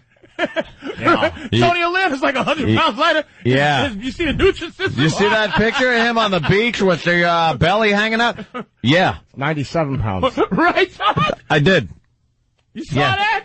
Yep. Saw it.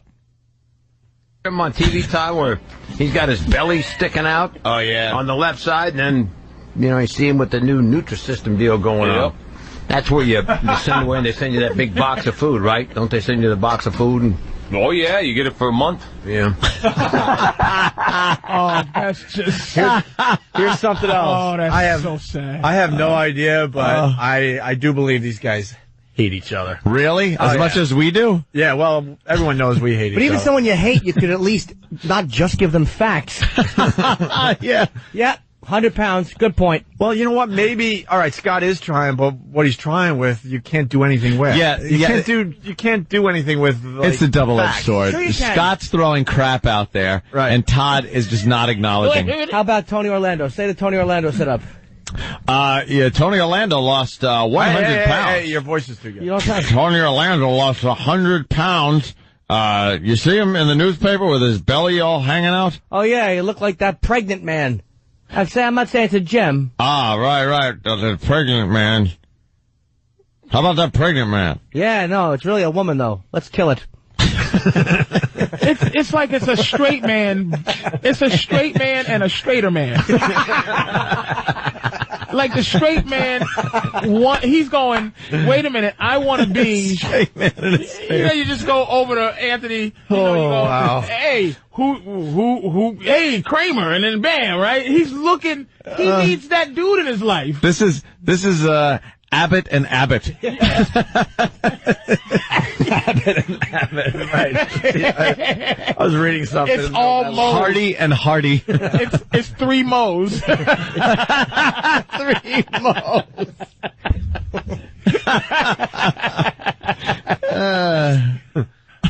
It's because I'm trying to think of more comedy days. I'm not done with this vid yet. It's Martin and Martin. Martin and Martin. That's a good one. He's just going to sing songs to himself with no wacky hey lady guy. You want to hear one more quick clip? Damn. I want to hear these guys. All I want to listen to. Well, Sam, this is great. Yeah. I love these. These guys are such asses behind the scenes. Sam writes, Scott tells a hilarious story about Richard Hatch. Well, this is really, Scott gets this bit moving, and you could tell from the length of the track that they really go to town with this one. God damn, Sam. It's 18 seconds. I just got to let people know before we play 18 seconds. After that fine intro from Young Sam. That's funny. The track is 18 seconds. How about this story from Richard Hatch? Said he once smuggled matches on the Survivor in his keister. Oh, jeez.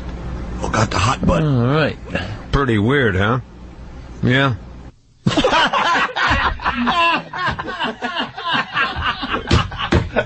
Come on. Now they're doing this on purpose just for us, right?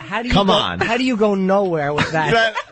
Richard Hatch was smuggling matches. That's one of the stories that we decided to pass on. Yeah, just who cares? Whatever. You know, there's so many. You could just do joke after joke, but they're going to be the same. Yeah. So of course. Yeah. Well, he had them because he also had a hibachi. See, there you go. Matches. Smuggle the hibachi. These are matches, positive and positive. To go with some of that exaggerated humor with this story. You know what it is too? They have no anti-establishment in them. Like there's nothing that they hate about society. So if they, say if the FCC starts coming down on radio, wouldn't care because they're not attached to hating society. They don't hate, you can hear it. Yeah. It's just like, what's going on with this Obama? Nothing. I don't know. This is what I got out of that. They hate each other. Mm-hmm. They hate themselves. Okay. They hate doing radio. Right. Oh. They hate matches. They hate matches. They hate laughter. Like every time one of them laughs, I bet his face hurts. Let's not say anything funny. Don't laugh, because my face will crack. Yeah. One laughs and the other one turns his head to the left sideways and looks at him like, what is that sound you're making? A lot of people. What's wrong with your face? A lot of people being very hurtful on instant feedback. Really? It's like Opie and Opie. Oh, no. Oh, Jiminy Crick. Yeah. Now you've gone too far. I don't like that. Oh, jeez. Oh, I got it. Can we please play that again? Really? I gotta hear that. Because he's just going, oh, jeez. Oh, and then it's like, yeah. It just ends with it. It's Fargo. Yeah. Todd sucks. Yeah. They both Yeah. suck. They both really suck. Scott is trying. That was a brilliant point. There were a bunch Todd of sucks. William H. Macy's. I'm trying to make jokes over here. Scott, I'm cooperating. not the type of radio that I like, but Scott is a legend for doing a lot of things in radio, but he's far from that these days. Far from it. These guys, I gotta stress again to the people stuck in their cars, miserable, going to their dumb job. These guys make millions and millions of dollars to do exactly what we're playing. Yeah. They're doing nothing. I would take this gig tomorrow. They're just babbling, and one or the other just doesn't want to hear it. But in this climate, though, they're perfect. Yeah, that's like pretty right much now, it. They're actually You're perfect. right. Patrice is right. You know what I heard? No, they're not perfect. People do boring radio way better than this. You're listening to one of those shows. Come on, Jimmy. I'm sick of it, like, throwing the bounce passes. I want to go in for a layup myself sometimes. No, but at the end of this clip, you can almost hear Todd. He wants to say, will you shut the F up? How about this story from Richard Hatch? He said he once smuggled matches on the Survivor in his keister. Oh, jeez. Oh, got the hot button. All right. Pretty weird, huh? Yeah. Pretty weird, huh? Pretty weird, partner. Sam, you got a new job. You know that, right? We can't let this go anytime soon. They should just play at least jungle noises in the back. Just a couple something. Some bird or, something. Maybe Jurassic Park clips. Just something to make it have life. You can hear the steam.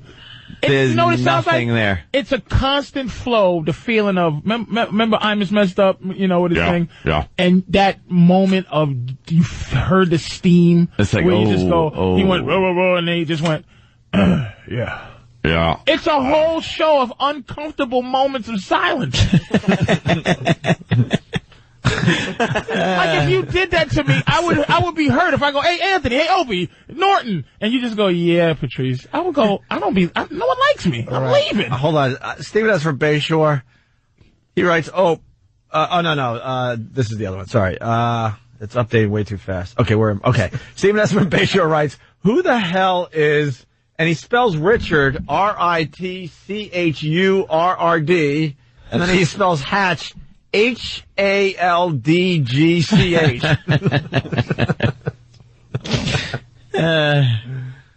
Someone is saying, please let this go. How could you not enjoy this? We're not letting it go. How could you not enjoy this? I just want to run their show, like not even talk, just like let their and show listen. play. Yeah, just comment. Do a little science mystery, whatever that show. Science mystery. Yeah, sure. Do a little of that.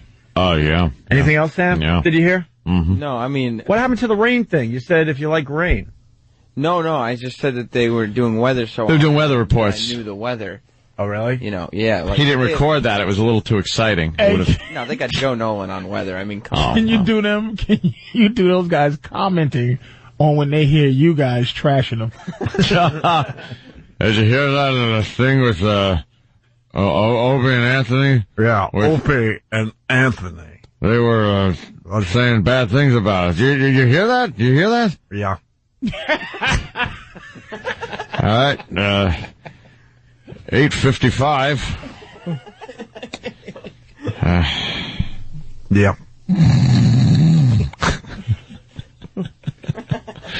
they're saying some pretty bad things about the show, saying not funny, that we don't have a rapport and can't really comment on any subject. Did you hear that? Yeah. All right. Yeah, that's what they were saying, all right. You get paid 10 times more than I. You betcha. This crap? You betcha. Yep. So, I mean, what do you think about that?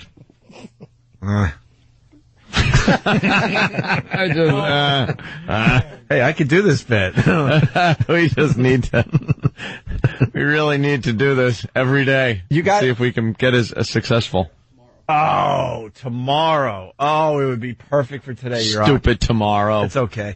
E-Rock's got a tape of Scott Shannon from the 70s, and you'll hear a very, very different. Wow, I bet. Different voice. We'll compare the two. Tomorrow, that's what we do with the show. We compare the two. You know, we play a lot of our stuff from 10 years ago, Ant. Yeah.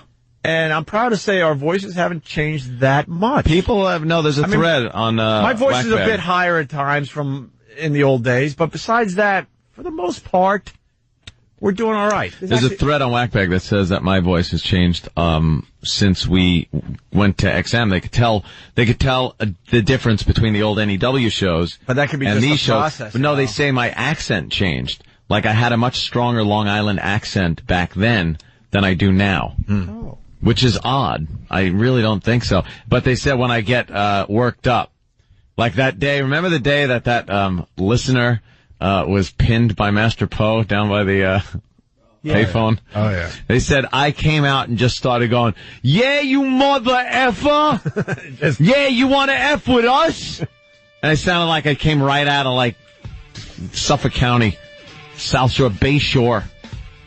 I don't know. That's what they just had a big long thread about that on the message board, that my voice has changed. Yeah.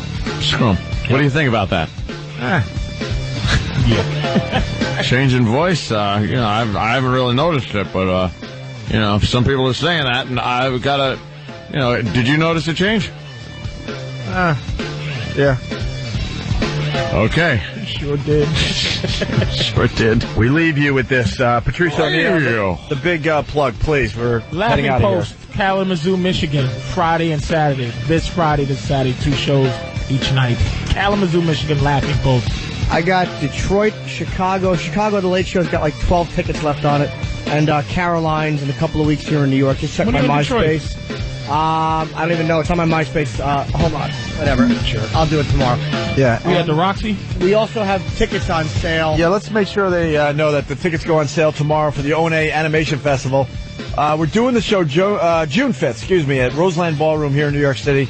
Here's what you need to know. Tomorrow, 8 a.m. through Ticketmaster. Tickets go on sale. Cheap ticket, $10 plus a service charge of maybe $2 or $3. All right? All this info is up on onaradio.com. We're out! Next Saturday. What? I'm in Detroit next Saturday. Oh, okay. April 12th, Pontiac, Michigan. Clutch Cargoes. Ooh. XM Satellite Radio. Hold on a minute. Why is this so, all right. XM Satellite Radio. Patrice O'Neal has made the walk.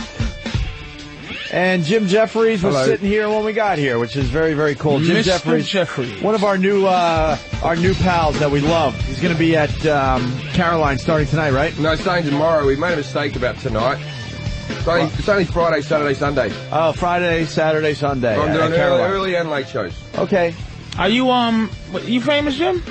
Not in this country, no. Not even really in any country. I lie. Whenever I go to a different country, I lie about being famous in another one that doesn't know me. You're not famous in England? I'm a little bit famous in England, yeah. How big are you,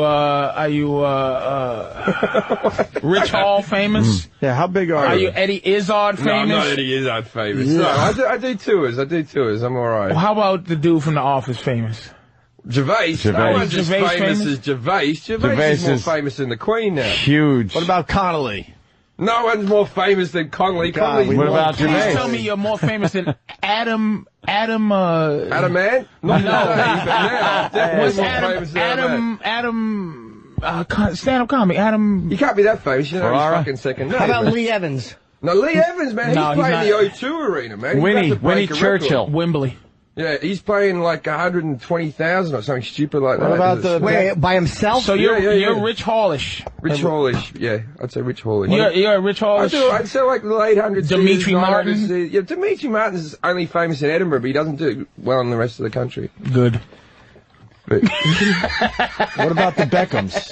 The Beckhams are more famous than the Beckhams' children. But not the actual Beckhams. Yeah, I'm up there with Brooklyn and the other. So you're selling out, what, 5,000s? Or 4,000s? No, 1,000? About 800 to 1,000, yeah, depending on That's not bad. That's good money, man. Hell yeah, man. That's good. That's good English money, dude. Yeah. It's all right. I'm going back to England. I'm getting the fuck out of this fucking country. I walked in. You guys were talking about fat girls over there. What was the fat girl Patrice loves conversation fat about? girls. Patrice digs fat girls. He thinks it's got to do with hunting and gathering. He doesn't love him. He feels disloyal if he stops liking him. Patrice has probably had to bang fat chicks at one point. Let me tell you something. Sean, don't stop trying to profile me, bitch. Have to I know what the fuck I like and why. No, you don't. Just because you got an English judge voice here, you feel better? You don't like fat girls. Fuck up. You don't like them. I watch SweetFatty.com every night before I go to bed. SweetFatty.com. Sweet Fatty. I never watch me TV.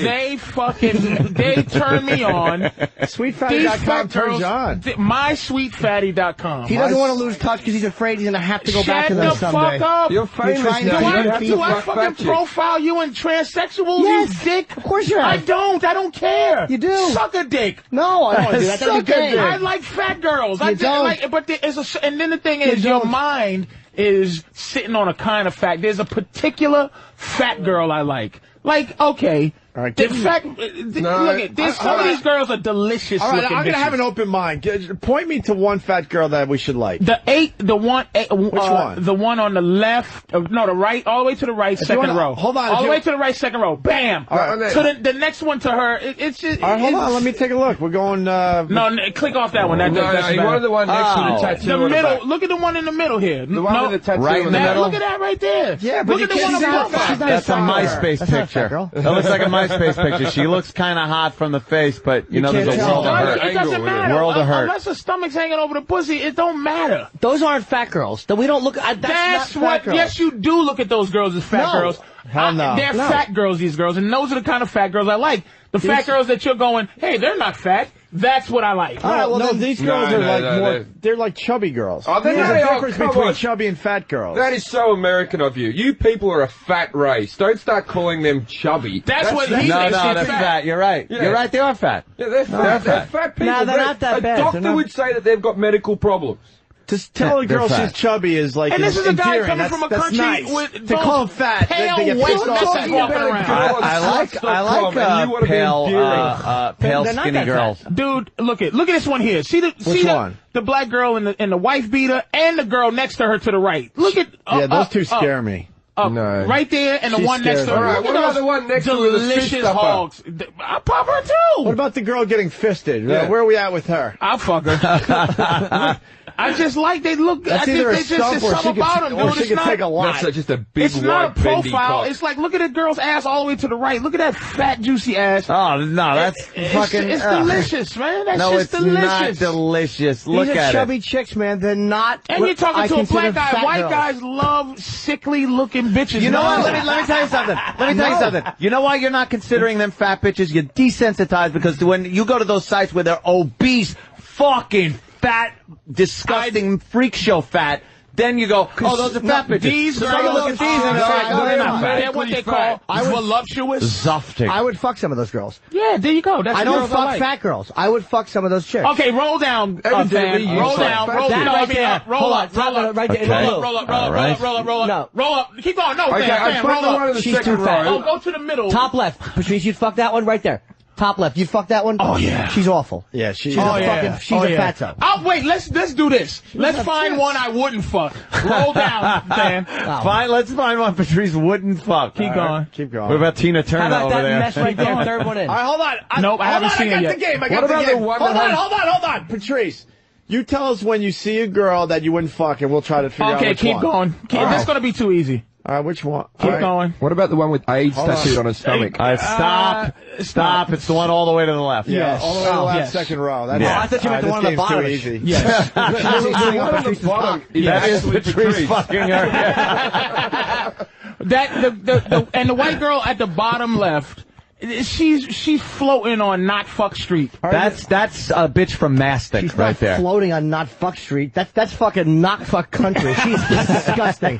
She looks like she smells. Patrice, you like fat girls, right? I enjoy fat girls, man. Bring on the picture of Terry Clifford. Oh, you're gonna love you're gonna fucking love Terry. We got one for you, Patrice. Tell me if you would fuck Terry Clifford. It's going to take a couple seconds. I surprised Stan with this. It's okay. Here is the beauty that is Terry Clifford. Yeah, no, she's a mess. Now, and it doesn't have anything to do right away with her size. It's that horrific grill. Yeah, the face is awful, but the size. And no neck, no. It's just like she's not attractive. That's what it is. Attractive. If she's got a pretty face and she's a pig, it's a possibility depending on how fucking horny I am, dude. If you took exactly how horny you are, like you'll do it. How horny would you have to be to do that right there, Terry Clifford? We zoomed in. A lot of horny. Let me think about how horny. Yeah, how horny? Like, what would have to happen for you to go? She would. Okay, and I'm gonna be honest with you. All right. I have to be in a bad esteem spot, like just low, like no swagger. Feeling bad. Feeling all bad about yourself. She's like, oh, you know, she's talking. She calls me smart. And I go, thank you. And then she just goes, if she begs to suck dick, like, please let me just put your balls in my mouth, I suck it. And just some dirty, rotten shit, and I'm feeling fucking weird. I'd fuck her in the face or something. I've done some horrible shit to fat girls. Exactly. But I'm saying the more famous Patrice has gotten, I've known him for years, the hotter girl. His girlfriend is a hot girl. The more famous he's gotten, and the more he's felt good about, the fucking hotter chicks he gets. It's like, not that fat girls, you can't be attracted to them, but like when you date chicks, they're hot. But you just finished saying, look, when I say fat girls, Norton, that one on the bottom some left. of these girls, you would fuck. Yeah. But I consider these girls fat girls, right. Any girls any girl with a double-digit number on her body is considered a fat girl. She's a plus-size girl. You can get girls with double D tits who are No, a 10. Double digits. Meaning a 10... like if you a size 10 or a size 12, they're getting into fat girls. They're getting into being a fat girl. They're 14. They're 14. These are 16s. There's a 22 there somewhere. I'll agree with you. I'll say they're not all like disgusting, putrid fat girls. A despicable fat bitch. Like I had to think of a scenario for Terry Clifford. But scroll down a little. I have to think of a scenario for any of these chicks. I'll see him and go, The only scenario for Terry Clifford is blue fucking bikini legend. blonde over there. Isn't like disgusting. No. She's but she's fat. I like the one. All the way to the left. No, in the middle. No, I like the one she's nice. Yeah, right. she's Go two over. But you wouldn't have a relationship with her because she will get fat. Yeah. You like that one? That's a fat chick. These are not photographed like fat chicks. These are photographed like sexy girls who are plump. But this is what I'm talking about, so you don't have to profile me like my self-esteem is in the gutter. I like this juicy. Look at this. Okay, look at her gut. There's guys that would think that black girl there. There's guys that would think she's gross. She's horrible. Look at those big soggy tits and that soft stomach. That's just delicious. She should have a machete and be hacking apart tootsies. Terrible. But you're racist anyway, motherfucker. She's terrible. Look at this chick, the dick in the mouth. She's a hog. Look at that ass on that one. I just got a thing for pigs for some reason, dude. Yeah. I don't know. My girl hates that. My girl sees beautiful women and don't get jealous. Like, if I'm looking at a beautiful girl, she goes, thank God. She hates fat bitches because I look at them with that. Okay. I want to bring you home. Well, she's probably thinking if that's what he likes, is that what I am? But she knows. What she's thinking is, No. a fat chick would actually sleep with you. That a fat chick will take her man is what she's thinking. Because she knows, and it's not like, okay, she's a fucking mess. That is a mess. There's nothing worse than a flat-chested fat chick. Flatsos. We call them a flatso. Flatsos? Unbelievable. It's at least have tits if you're going to be fat. Any chick that looks like me. Unacceptable. That's unacceptable. If you're fat, you gotta have a little shape to you. That one there Jim Jeffries, now your dad gave you advice on fat girls? Well, my mother's a good 300-odd pounds, and none of me brothers, I got two brothers, and we all date skinny really skinny chicks, like chicks that will And let never it be go known away. you're not fat. Well, no, but I'm quite a big guy, but I'm not American fat. I'm like, Australian fat. He's that strange fat that I just can't stand. He's not officially fat. He's just an out of shape skinny guy. And it's nothing worse. That's what I'm just a flabby skinny guy. He's Norton-esque. It would take him to be in shape. Shut up. Feel my muscle. What muscle? Just feel it. He's one muscle. Feel that just one muscle. Just because you shape like a muscle. Just feel out it. Out of a shell. I got it. Did you really? I just want to make sure everybody got it. A grown up. So you got a hot girlfriend? No, I did have a hot girlfriend, and then she left me for a guy from her work. Ran out. I came home. You remember seeing the punch in the head tape that I showed you last time? Yeah. Me getting punched in the head? Yeah. The weekend I came home, I had a black eye, and my house had been emptied out, and I just went, oh, that's about fucking right. And there was an engagement ring on the table. I was screwed. Oh, wow. She left you for a black dude? No, she left me for a guy that... No, he had a black eye. A black eye. Okay. She didn't have a black guy. Oh, Jesus. And she ran off with some guy from her work, from a job that I fucking got her.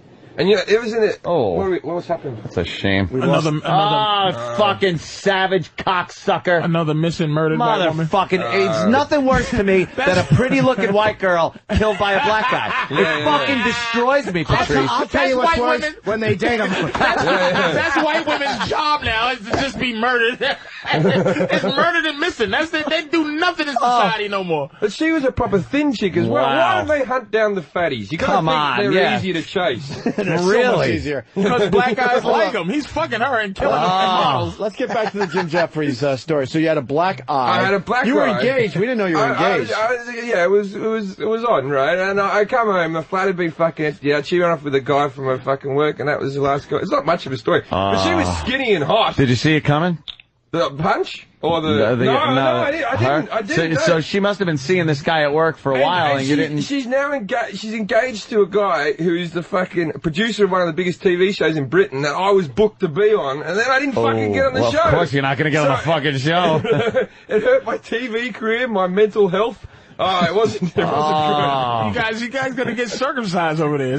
I'm circumcised. Are you circumcised? I'm Australian, yeah, I'm circumcised. Really? Okay. Yeah, he's All circumcised. Australians are circumcised because of the fucking, the wind and the sand and shit. It's hot in Australia. So no, English guys out, they have that sweaty hood thing. Oh, God. That disgusting, I can't even imagine. You remember my girl from England, from Liverpool? I had a girlfriend from Liverpool. She wasn't Melanie, circumcised? And I pulled my dick out, and she just went, they sound like the Beatles. And she just went, oh. What, your cock sounds like the Beatles? She just goes, look at it. It's gorgeous. Cause it didn't have all the skin on it, and she's pulling it, and she's like, does it hurt when I jerk it? Cause she was used to dealing I don't know, with... keep doing it. Keep doing it. And she just was tired of looking at those fucking awful uncircumcised cocks she's been looking at her whole life, and it's just a pretty thing over there if you're circumcised. It's over nuts, huh? Oh, if you pull your dick out and it doesn't have the skin, it's not even a pretty thing, it's a novelty cock for them. You got to think. You've been sucking the same type of cock every day of your life for 20-odd years, and then you get one that's got a head or a face. I don't think uncircumcised is a novelty. Like, it's just a better dick. I'd rather be uncut. I hate being cut. As long as you keep it clean. No, because your dickhead is exposed. What do you think? Nature made a mistake putting something over it to keep it from rubbing against your underwear? You have a substantially less chance of getting AIDS if you're circumcised, and they've proven it. It's like 50% less chance. Because the countries that have AIDS in it, probably the fucking Africa, they're not circumcised. No, because they live in those cruddy corners with AIDS died this year. Jimmy's done some research. Jimmy has called some hotlines. Please. The tribes in Africa that have got that get circumcised, like an entire tribe that gets circumcised, they're like 80% less AIDS than the uncircumcised tribes. Maybe because they're quote unquote more in touch with modern people. Who knows? But there's nothing to do with foreskin and AIDS. Modern, they're doing it with fucking a rock or something, man. We're talking like proper. Wait a minute. Why not, Jim? He just said it. He just said it like he's a doctor. Dr. Norton. Like he's been doing research in the jungles of Africa his whole life. How many Jews with AIDS do you know? I know enough about AIDS. They won't get it because the medication is too expensive.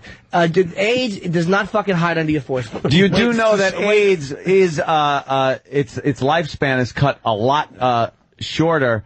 The virus itself in light and in an airy atmosphere. It dies when it hits Whatever. Right. For Norris, So you don't think he fucks in dark alleys? in fucking, you don't think in the foreskin? Nope. The virus can actually live in there longer. Wait a minute, Anthony, could you ask him? Hold on, we got actual info his from passion? Hold on, we're going to WebMD. Fan?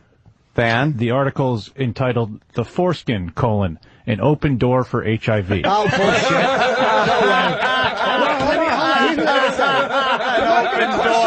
Hold on. Here's what they're going to say. If they say yes, it's going to be because they're going to probably say cuts last longer on a cut. That's What? I don't think so. They're saying a cut maybe last longer. Let's hear it, man. If that's the case, that's the case. Fan? The foreskin of the uncircumcised penis is a welcome mat for HIV, according to a new study. Growing consensus among health experts. The experts warn that circumcision alone does not protect the man from being infected with HIV. It does, however, greatly reduce his odds of being infected. How? Jesus, I don't believe it. He's reading from WebMD. It's a medical document. No, it's not. It's a fucking. It's a new study. They're gonna say new It's shit. a new study. What year was this? 2000. Yeah, new study. Okay, it's a brand new study. No one has mentioned it. It's an 8-year-old study. Fucking Jurassic Man. No one. But you're just comparing it to you. That's right. The hooded people in this country have made a cover-up ever since then. I take a medical. Like the church and the Da Vinci Code. I would rather be take a medical uncircumcised than circumcised. I would take a medical fucking journal from the 1800s over just Jimmy talking. I'm telling, I would rather be fucking... Put leeches on your foreskin to cure AIDS.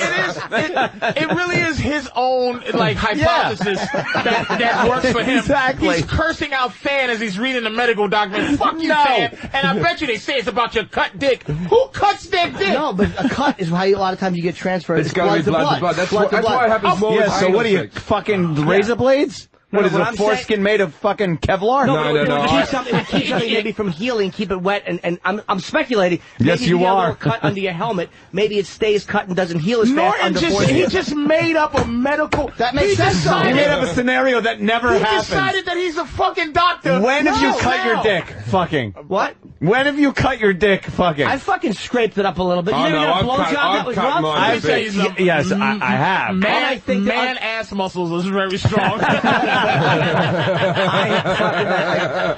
No, I don't buy that. I don't buy it. I cut my dick wanky. I like get abrasions wanky. When I was fucking jacking off, especially if growing up for days and then you go have a wank, I'll injure myself to blood. Yeah, you just fucking scrape it up pretty good. It has something to do, I think, with where the people who are uncircumcised are from. The majority of people getting it are probably from places where circumcision is not nearly I'll as agree with practiced. you there. I bet people that are circumcised live in more civilized nations than uncircumcised people just running around. How about this? Uncircumcised people... They don't circumcise in England. They just... I know that... But we're talking about where AIDS is running rampant. The continent of Africa. Yeah, why is AIDS running rampant in England? Because a lot of the guys in Africa won't wear condoms because they think it's a less masculine thing. Maybe they don't have any. There's no corner. There's no 7-Elevens in fucking Baboovie. You can get that. You can get anywhere.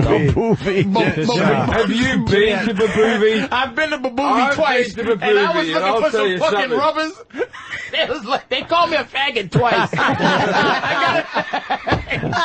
Fucking pussy, you don't need a rubber. How about here's another interesting fact about foreskin. Fact. It's fact. What yes. fact? More likely, It's more likely to make you barefooted because a lot of people, a lot of the Aborigines have foreskin and they don't have shoes. It all depends on where you are. Where he's getting other than an emotional attachment to what he believes. Yeah. Where did he read this? Circumcised.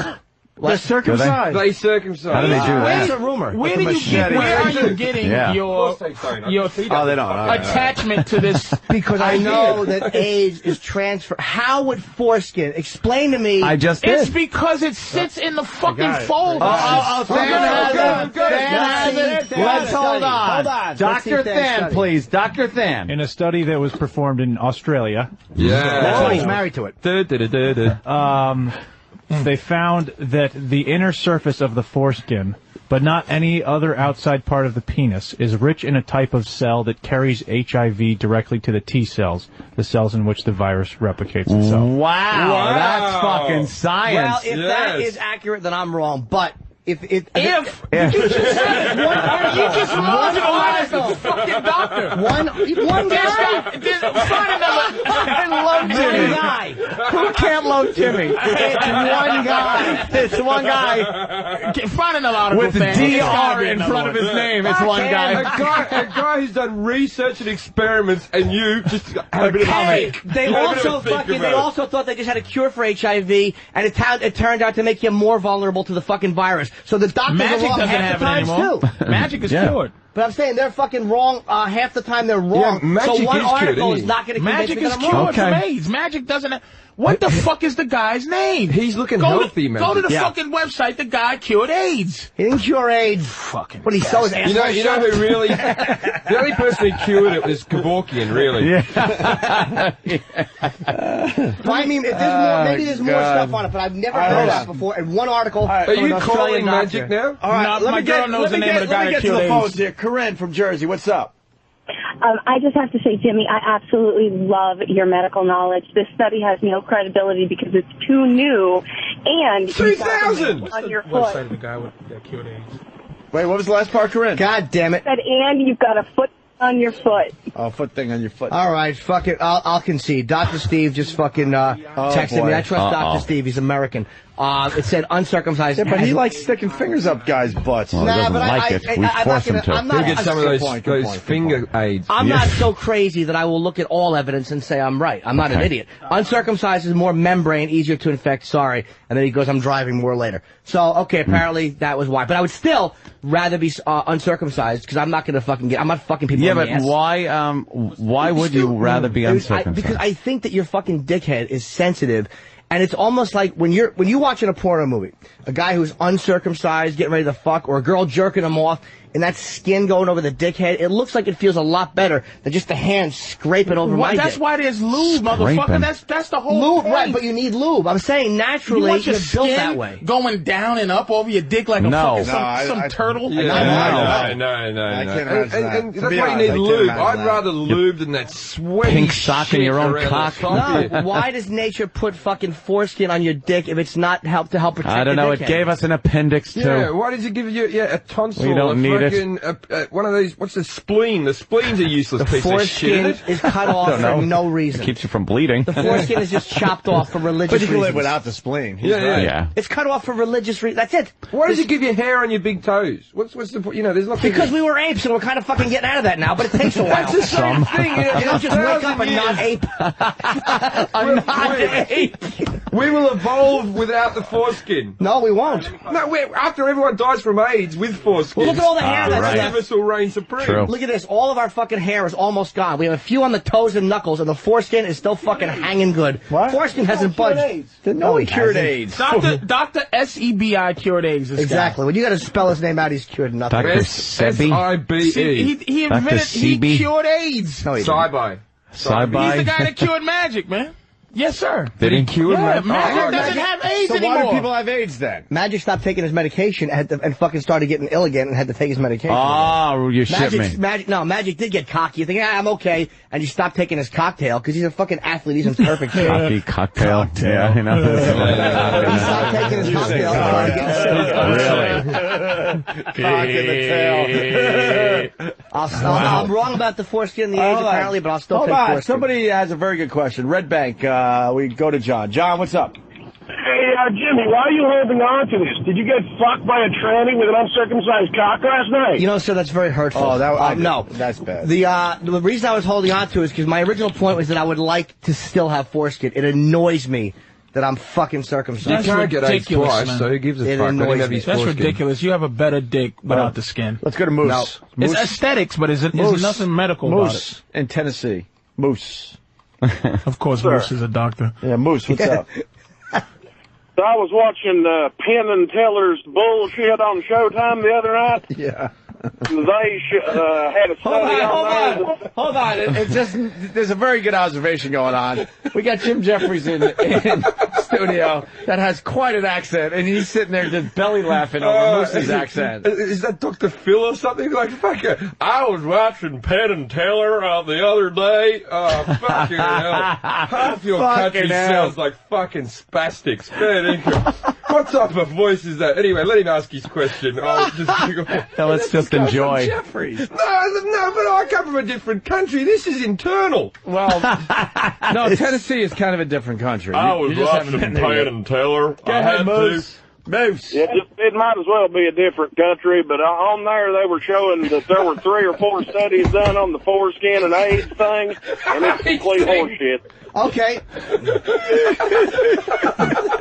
I just love how Jim's laughing. They were talking about the AIDS thing. Oh my God! So let me tell you about that AIDS thing. The foreskin and all. What? How do you get rid of the AIDS if you have a foreskin?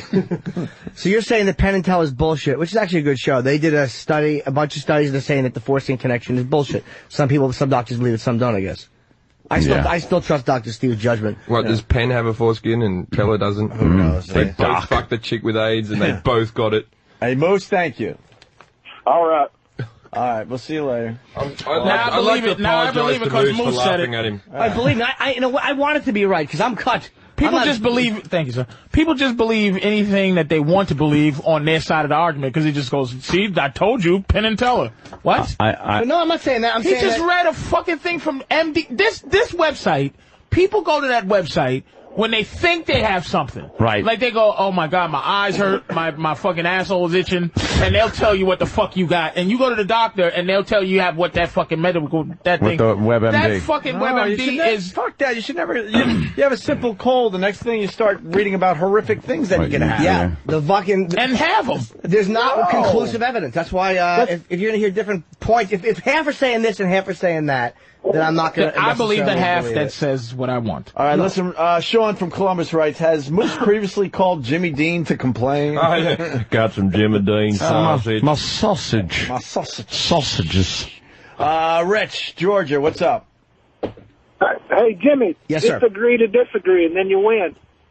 Yeah. What about that, Jimmy? Yeah. I have no real. But I don't have any vested then you interest don't win. Then he's just admitting. People want to acknowledge that Anthony does a great mic. No, then you give an Very good. I have no vested interest in foreskin. I don't have it. I'm just saying I wish I did. No vested interest. I really don't. How many shares do you hold in foreskin? I don't have a fucking big goopy hanger. I have a fucking great looking dick. How many fucking? The vested interest. He's trading in foreskins. He owns shares. I know. As soon as the AIDS study came out, sell the foreskin. You know foreskins. Foreskins Will are you down make 4 pence. bacon, lettuce, tomato sandwiches? What else can we do with them? No one's buying. I don't know. Put them on the end of fingerless gloves, maybe. Sell them as calamari rings. Oh, God. Fuck me, man. That's disgusting. You really have a problem with you just saying that to be controversial. No, I'm not. Not at all. Why would I? I want my foreskin back. Here's what the Now you're problem is with profiling Jimmy. me incorrectly. I'll profile you. I'll Okay. profile Jim right now about this foreskin thing.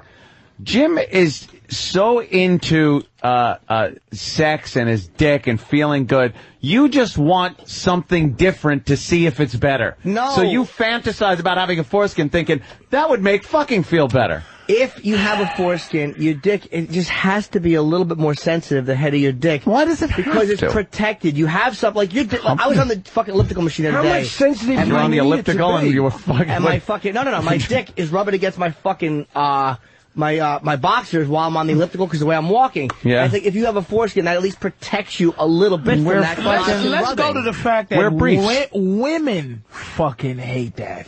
Well, you got to be clean, but your asshole could smell bad if you don't. A lot of women won't eat ass because a guy's asshole smells like onions. No, a lot of women My won't ass eat is ass just in immaculate. period, but My ass is in shocking shape. I got piles and blood and all rubbish coming out of my ass. Fuck. My ass is in well, you such motherfuckers form. eat fried everything over in your over. No, I'm Australian. I'm Australian. I live in London, but I'm Australian. How dare you the Scottish people. They eat fried candy bars. They eat fried Snickers, and they even eat fried, deep fried pizza. Food in England is horrid, man. It's a horrid thing. No, England's better than Scotland. Scotland's fucking Scotland's terrible. A lot of sheep stuff Fuck going the on. Queen. Love those guys. Hey, Fuck the Queen. We got a good call coming in here from Canada. Let's say hi to Dan. Dan, what's up? Hey, this is actually Zan. All right. Well, whatever. I would say that I have a foreskin too, and that well, I guess two. Neither one of you guys have it, but the thing is that when I was growing up, like, you learn to masturbate easier, and it does feel a lot better. Like, how do you know? What are you comparing it to? How do you know? How do you know? Have you masturbated another cock? The thing is, let me say. So the thing is, so you pull it back, and you can hide the fact you have a foreskin or not. I dated whole girls who didn't know. And you can actually get these, when you get a blowjob and from a girl who does it right, your whole body goes numb because your dickhead isn't sticking out all the time. Mine does too, asshole. Yeah. Do you think I'm just orgasming and going, just going, oh, God. Oh, blowjobs suck because I don't have a foreskin. Boy, I wish this was better. And then you come. I don't want to feel your better. cum gets stuck in your little hood. Yeah, you cum is fucking well. You peel it back when you're done and fucking peel the potato flakes out. You gotta and then you have potato flakes and the fucking. Get the potato flakes on your calamari. You have to fucking. You have to fucking think. You have to think about coming. Like, you have to go, okay, I got to hold my awful skin back with my left hand and jerk with my right hand. Fucking so it time it right like a sliding roof. So when I come, it doesn't shoot all the way down on my sneakers. If my cum doesn't ricochet. But how good do you need it to feel? If they make it start feeling better, I'll just stop thinking about rape and do it. It would feel better if you had something. You think? You don't know? It's common sense. No, you think. Why does the clit have a hood? Why not take the clit hood off? It's to keep the sensitivity. Does the clit have a hood? Yes, it does. Someone's saying you could get foreskin added, Jimmy. Piece of skin. Jimmy, you want a piece of skin over it. Jimmy, someone is saying skin over it. Yes, it does. Jimmy, it's just a flat. We can solve your problem. Someone is saying you could get foreskin back on. I'm not putting weights on my dick. I'm not that fucking then do this. How they do it? Yes. Yeah, they fucking stretch your skin around your dick with weights. Yeah, it's awful. No shit, I saw it on TV. Stupid. There's no reason for it. Who would want Do this then. Wear a fucking condom all the time for a month. No. Just as you walk around. Why Put should a condom on there and leave your dickhead uncovered and then fucking see if it feels better. That's different. No, it isn't. Condom's fucking awful plant with chemicals in it. I want one with fucking nature. Get a natural one. The clit does have a little piece of skin over it. Okay, then walk around docked to a gay guy for a month with his foreskin over your head of your dick. I know. Just making eye contact the whole time. But Norton, you pull the foreskin back on a bitch on a clip to lick it. Yes. So what is your point? Because it's protected when the skin is over it. Protected? It's got a whole lot of from rubbing, from abrasion. But it's rubbing the skin.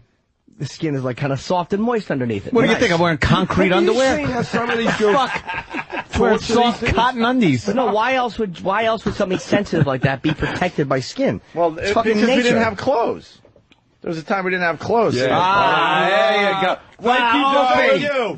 Opie gets a gold star in class today. No, I'll tell you why. Because that's another reason that we have less hair is because we don't fucking need it anymore. Because we wear clothes. Why is the foreskin not gone? It is going. It is receding. No, it's not. That's the same medical fact. A receding foreskin. Where did you hear that? Go check Rogaine on my skin. Foreskin's not receding. I remember when I was a kid, the foreskins were way bigger. You can pick up a peanut with it. You just gotta look around. It's common sense. Feed it to your asshole. Look around. When I was a Boy Scout, every foreskin I saw were much bigger than today. Yeah. That's just a lie. It's just a lie. Every priest I saw. Every unclipped, delicious cock. No. Even the rabbis had big foreskins. That's how bad it was back in the day. Why don't we take a break? Foreskins are not going anywhere. They're making a comeback, actually. Are they? Yeah, a lot of people won't do it anymore. It's fucking barbaric. Yeah, it's old school foreskins. It's fucking you know what? civilized. I'm challenging everything Norton says today. You can, but why? Where did you get that information that foreskins are making a fucking comeback? Because a lot of people are less likely to I'll tell you what. Who's a lot of people? I've read a lot of stuff about people who don't want to circumcise their kids. Just give me one. No, I'll tell you why. Because certain elements of a society are growing at a faster rate than others that don't circumcise. Muslims, no. Hispanics. They're in this. Yes, they're reproducing faster than white people. As the myths, what I've read about it is as the myths of the foreskin causing cancer. There's like all those myths that is more likely to get cancer if you have foreskin. Myths. It's only aesthetics. It's aesthetics. It's just like your dick is pretty. I think no medical reason. Got a nice pretty cock. There's no reason for it. So people are like, why would you do that to a kid? No, to traumatize a kid to fucking cut the tip of his dick off for no reason. There is a reason. It's cleaner. Get out of here, old pussy dick. But there is reasons. It's cleaner. You don't get AIDS. What's your fucking dick with labias? If you clean your dick, you're fine. No, but sometimes you can't clean your dick. When can't you? You're going camping for a week. It's very hard to keep your dick. I have to clean my dick. My dick starts to smell if I've been in my car for 6 hours. Right? You know that little thing between your ball sack and your leg? I wash my dick with a gopher if I had to, nigga. I have to keep Candace. Do you have Candace and that antifungal shit that women use on thrush? I got a bit between my ball sack and my leg. You know, you shove your finger down it and sniff it? That's rank as fuck, man.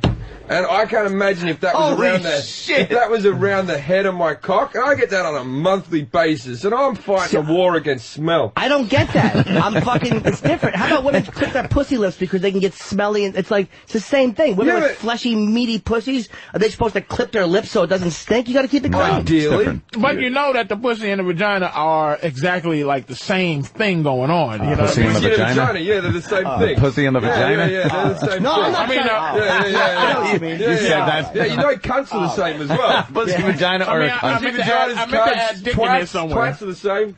A cunt is what a pussy and vagina are on. I mean, it's all the same shit, man. That's what I'm saying. It's just like the lips and the hood. You don't need none of that stupid shit. I'm getting the feeling that Jimmy likes foreskin. No, I just wish I had it, man. I'm not getting the feeling he likes it. I think he loves it.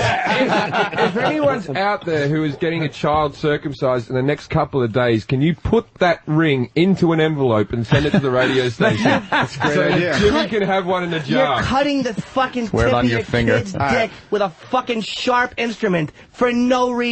And, so girls don't laugh at It's a reason. All right, I want to take a break. That's a wonderful... It's just silly. We're all circumcised. We've talked about our cocks for an hour. Yeah, exactly. No, we haven't. We're not about to now talk let's about touch our him. cocks. Come on. We've talked about other men's No, cocks. I have talked about my thrush. Yeah, that Drew Boogie. Unbelievable. Anthony, the WEEI war is going very well. Of course. And we got a report here from who? Who are you, sir? This is Wyo Dirt. Wyo Dirt, what's up, buddy? Hey, calling the show yesterday, and I just talked to a producer, and, he's calling me a 12-year-old, saying I act like a 12-year-old. I, of course, kept calling, and on one of the calls, he said that he's got my phone number, and he read it to me, which, of course, it was my number. He has caller ID. So? And said he's going to call the cops, and the local authorities are going to come visit me. They're resorting to that gag? You could call a radio station as many times as you want. Whenever the screener goes, I got your number, and I'm going to call the authorities. Do you think the cops actually are going to go, oh, you're a radio station, and people are calling the station, and you want us to go over there and arrest the guy? Yeah. Well, the guy started out by calling him a 12-year-old too. That's wonderful. Yeah, that's going to deter our listeners. It gets better than that. 5 minutes later, I get a phone call from an unknown number. Mm-hmm. So I'm thinking, I know where this is going. Sure enough, the producer is calling me, and now he's acting like a 12-year-old. I brought him down to our level. How funny is that? That's all I got, guys. Punching out. Thank you. Very funny, man. Oh, they're trying to fight back. How cute. We're going to move on, but first we got a guy, Steve, Canada, got circumcised. We want to move on from this, but this is too good. He got circumcised at the age of 28 years old. Whoa. My God, man. Steve, what's up? Not much. Just listened to the show and thought I'd call in and let Jimmy know. Yeah, it was better before. Of course it was better before. You remember being circumcised. I don't remember being circumcised, therefore it wasn't traumatic. Yeah. Did it hurt? No, I'm saying Jimmy. No, you have an actual memory of getting your dick cut up.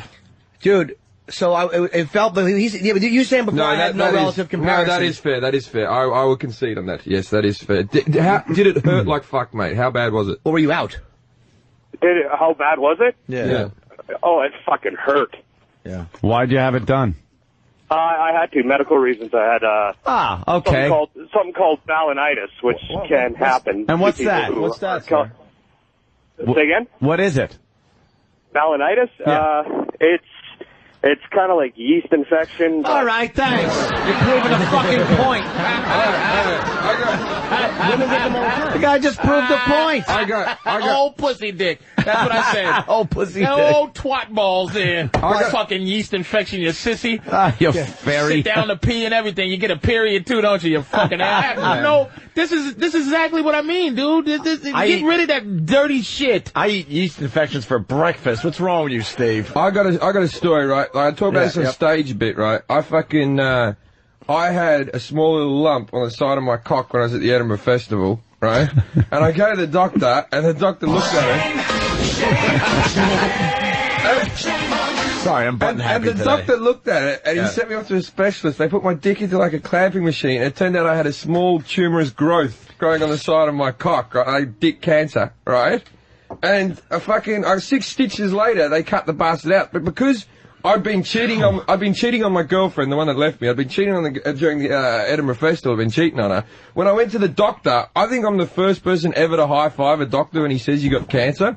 I was well up for that, because if I had like herpes or something, I would have been in a world of shit. But cancer, she was making me cake and stuff. Jim, where was the lump? Where was the lump? It was just on the side of the. Why am I pointing? It was on the right hand side of the shaft.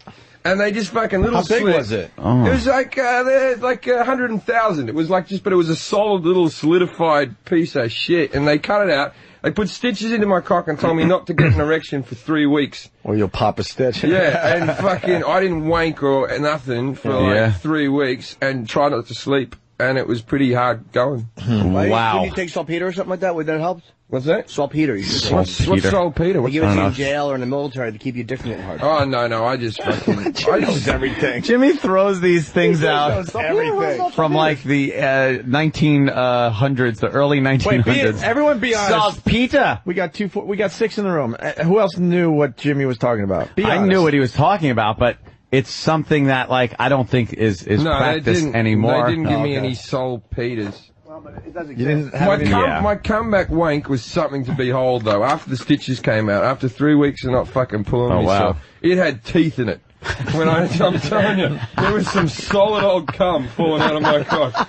Hey, I did not forget, by the way. The show continues when we go to break, and Jim Jeffries admitted that he likes snowballing. That is a fucking gay thing, I man. don't like snowball. I just don't have a problem with it. If you've done it. When you say you've snowballed, I've done it many times. What's the definition of snowballing? Okay, kissing a fucking woman with your own after you come in her mouth. Yep. She kisses you with your cum in her mouth, and you swap it. That's snowballing. Yeah, that's fucking gay. I've done it with Norton is saying it's not gay, and Jeffries is not saying. Wow. What? I've done it not even kissing, where they've stood above me and spit it down my mouth. That's not gay. That's not gay. That's my own spit. Sometimes I like to humiliate. Because that's like you come in your own mouth. Would you do it with someone else's cum? No, I wouldn't do it with someone else's cum. That to me would be gay. Someone else's cum would be gay. I wouldn't do it with someone else's cum. Have you ever gone down on a girl where you've come inside her and then gone down on her? No, You've that's snowballed fucking despicable. You ever eat your own boogers, but you wouldn't eat somebody else's? First of all, you just tried to trick me by saying I did something that you didn't ask me about. I said, did you ever eat your own I didn't boogers? answer yet. No. But it's a speculative question. You know I don't eat my own. I never ate my own anything. No.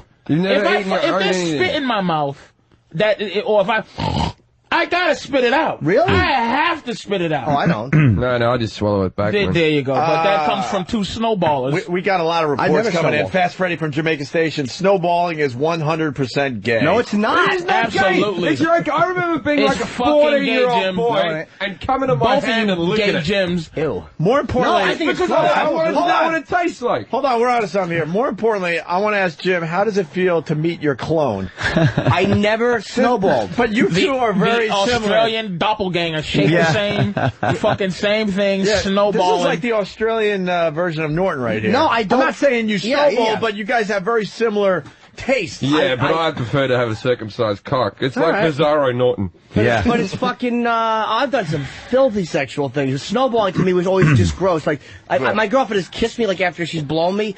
Even pecking, there's a numbing, it's horrible. I've felched, man. I'll put any, he's into humiliation, any juicy pussy shit. Hold on a second, the guy just admitted that he's felt. You suck cum out of a girl's ass you fucked? Yeah. Yeah, Your cum. but That's gay, man. I've been so it's gay, I've man. been wasted, man. I was fucking. And I'm only judging it because it's fucking gay. Like it's a gay thing to do. So if you admit it, hold on. How many millions Please, of people Patrice, hold on? And my mum will never hear it. No, listen. You got to walk us through the felching. Like, give us some details. Okay, what's so bad? All right, you're already looking at where she shits from. Why not add a bit of cum into the fucking game? But first of all, see, the thing is about ass licking. The asshole, the anus is not where the shit is in the lower intestines. The asshole is licking the asshole is a clean thing. Come through like torches. Come on, licking the asshole is I don't mind licking the asshole. It is not clean. We live our whole lives. We have a piss. We go wash our hands with soap, right? We do a shit. There's shit smeared everywhere. We dry it off with a bit of paper and go, that's clean enough for me. Yeah. And then we lick the fucking thing. No, she take a shower. Don't waste the paper for what? If you take a shower, but felching, do anything with your own cum. This felching though, you use any straws or anything? Or No, I'm not sick. Would you lick? The straw's crazy. And it wasn't like I was going, and now, my dear, the felching begins. Did she sit on your face? It was just like, I've been fucking break out a come up crazy her straw. ass, I'm licking a cunt again, I go lick her ass, a bit of cum, I lick it out. Jim, if you came on her stomach, would you think it's gay to come on her stomach and then lick it off her stomach? No, I've never done that, but I wouldn't think it's gay. Not gay. I've never done it. Humiliation is different than gay. Gay is wanting another man. Someone spitting your own... No, I'm telling you. Somebody spitting your own cum in your mouth, which to me is not my thing. I've never done it. I wouldn't do it. You're getting the taste of a man's fucking product in your mouth. It's about your humiliation. Yeah, but it's still the same chemical composition as any man's. Have you ever cum in your own hand and licked your cum out of your hand? Before I had sex, I had done that because I wanted to know what it tastes like. Jim is gay. Jim Jeffries is a sissy. It's not like I ate it. I just put me tongue out. And you know what makes How many cocks do you take before you call it gay? I bet you Simon Cowell's a sissy too. I have never touched a cock with my hands, but there's been like a spit roast where my cock is rubbed against another man's cock. Like he's gay. Why won't anybody join me? So you're DPing some girl. I don't think he is. No, Jim is gay. I'm not gay. He's rubbed his dick on somebody. I've never done that. I'm talking like fucking a chick. Yeah, to fucking a chick. Like if a girl's sucking two cocks at once, that's the most gay thing I've ever done. That's absolutely gay because that is a fucking excuse to have your dick. It's just because the bitch's mouth is the receptacle. But he was a friend of mine. Somebody's dick. Take the girl out of the mix, and you're just rubbing dicks. Yes. Yeah, oh yeah. Take the girl. Yeah. So Take the girl out of the mix. You're just humping the bed. Hey, wait a minute. Let me just say this. Let me just say before I forget. What you just said, it makes a lot of sense. All the gayness is in context of a girl. Yeah. I'm gonna lick my cum. I'm gonna rub balls. I'm gonna do all kind of juicy shit with my own insides. But there's a bitch involved. That makes it not gay. So exactly. That's a publicity stunt. That's like saying having sex with a woman, if you take the woman away and put a man there, it's fucking gay. You can't just take people out of the equation. A strap-on's not gay. Getting fucked with a strap-on's not gay. It's absolutely no, it's not. Faggoty shit. Are you out of your fucking mind? No, it's not. You've never had a girl strap a cock on and fuck you up the ass. No, not even ever. And she's wanking you. I've never even had a bitch go fingernail deep in my ass. Oh my God, Patrice, hold on. I was with Patrice until then.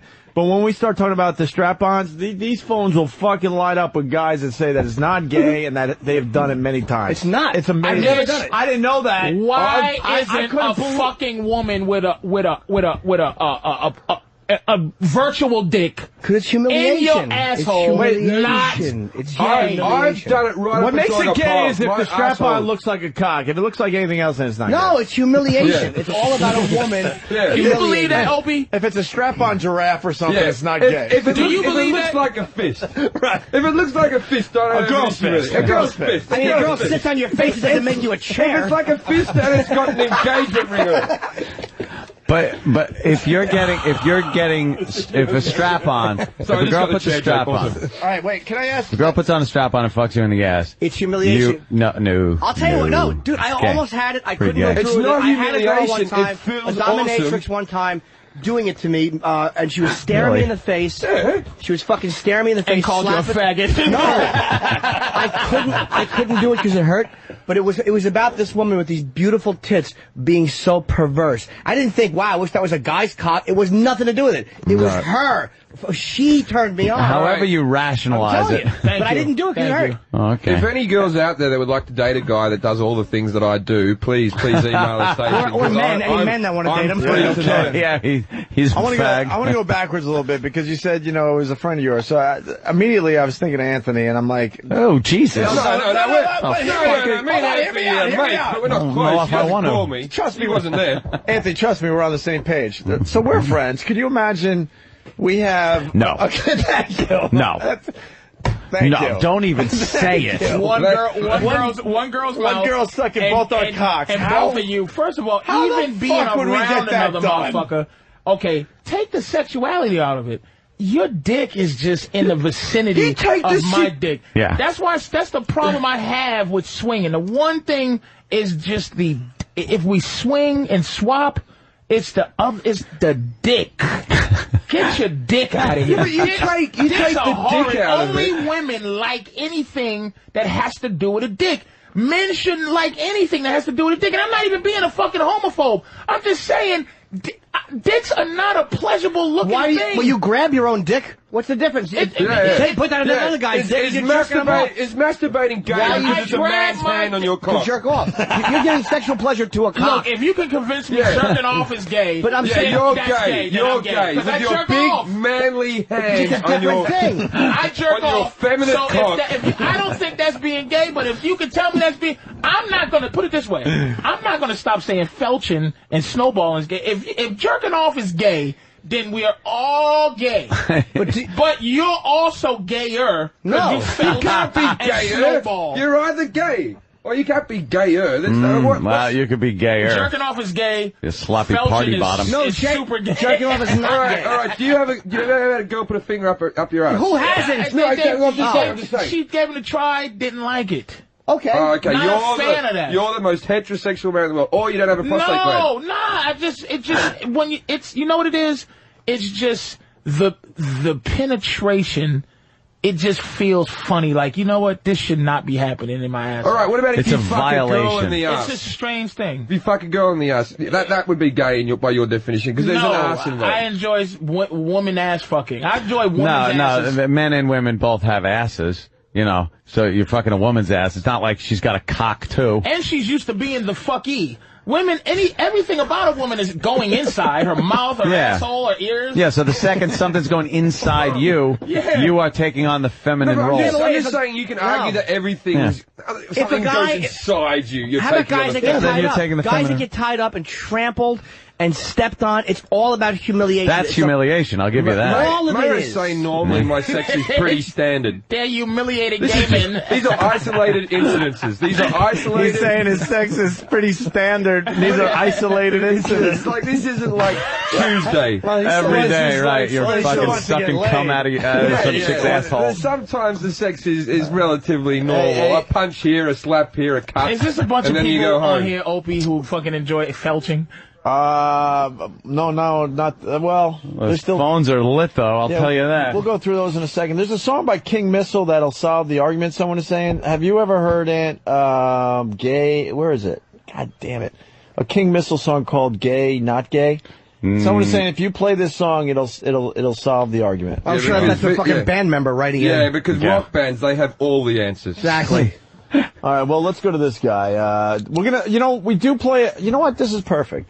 We do play a game on this show called Gay or Funny or Gay. We can change it to Gay or Not Gay. Yeah, fine. All right, because people now have things that they're calling up about. Fucking trannies isn't gay. All right, let's go to... No, fucking trannies is gay. No, it's not. No, if you used to be a man, if there's a cock involved... That's amazing that you would say that. No. Because he's like, listen, I suck my own cum out of a bitch's ass, but this whole tranny thing bothers me. And I happen to agree with you that fucking a fucking man...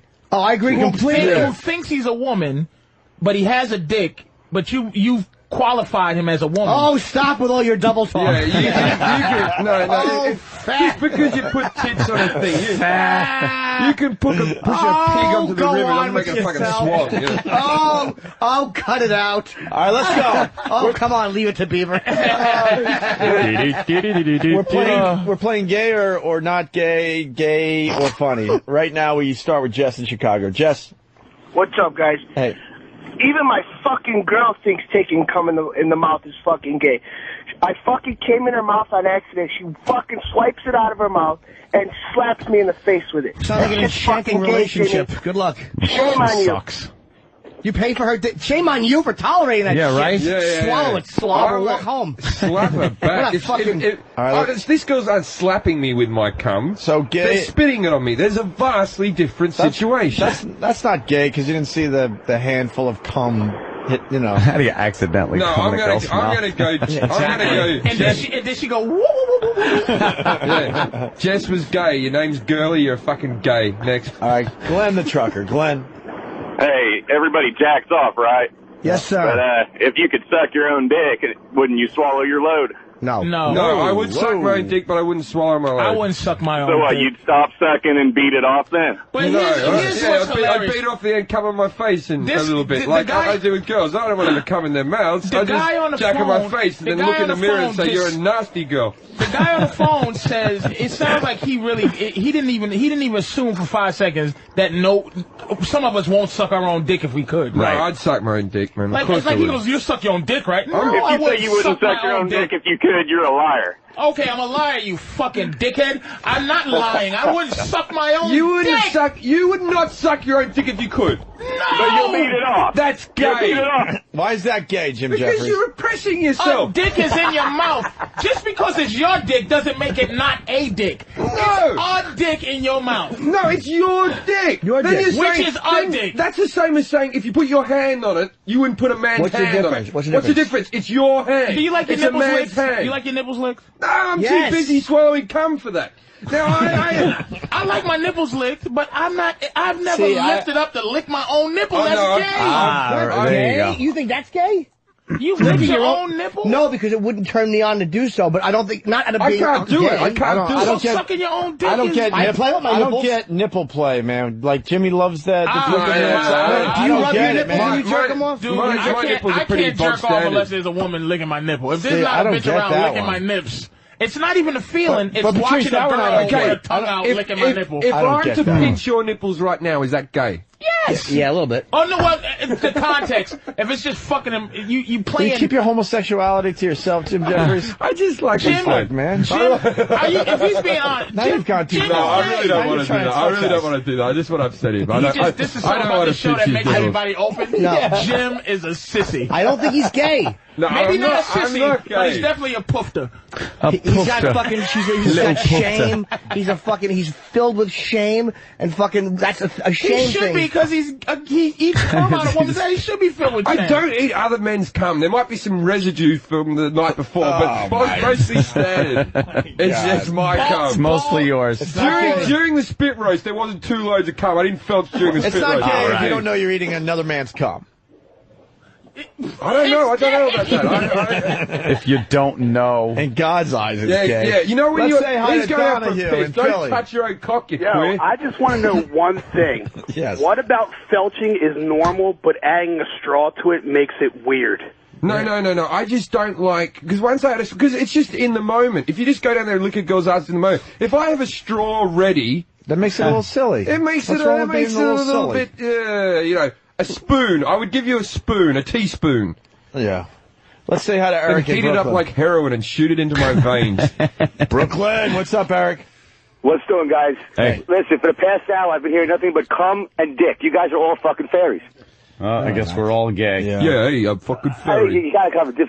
All right. I wish that would turn me on because I'm such a fucking pervert. A girl spit my own cum in my mouth. I would love to have a new avenue to go down. Really? It just doesn't do anything for. I don't want to lick her pussy after I fuck. It's not a major thing. For me, I'm just saying I've done it a couple of times. It's not one of my things. You do know you guys need to hang out, right? I don't want to. Not for the sex, not to have sex with each other, but you guys have a lot of Yeah, time. I do know that my agent was considering me being a support for you too. I think this could be a marriage made in heaven. I have got into very disgusting areas sexually. All right, Very. how far are you going? What's the worst? Well, what's the worst that you can think of? I've just swallowed cum out of girls' ass. Look. Jimmy's willing to play, but he's going about this slowly. Just curious. He's not tipping his hand here. He's not going all in yet. Okay, we got two poker faces going on here. I've already told you. I've had my cock touching another man's cock shoved into a girl's mouth while making her say that she's a slut with two cocks in her mouth so that she mumbles it. That's about as bad as And I've eaten my own cum out of a girl's asshole. That's nasty. And anything else you want to put on the table? I'm trying to think of something else that would be. Oh, there's a girl that used to like to be cut.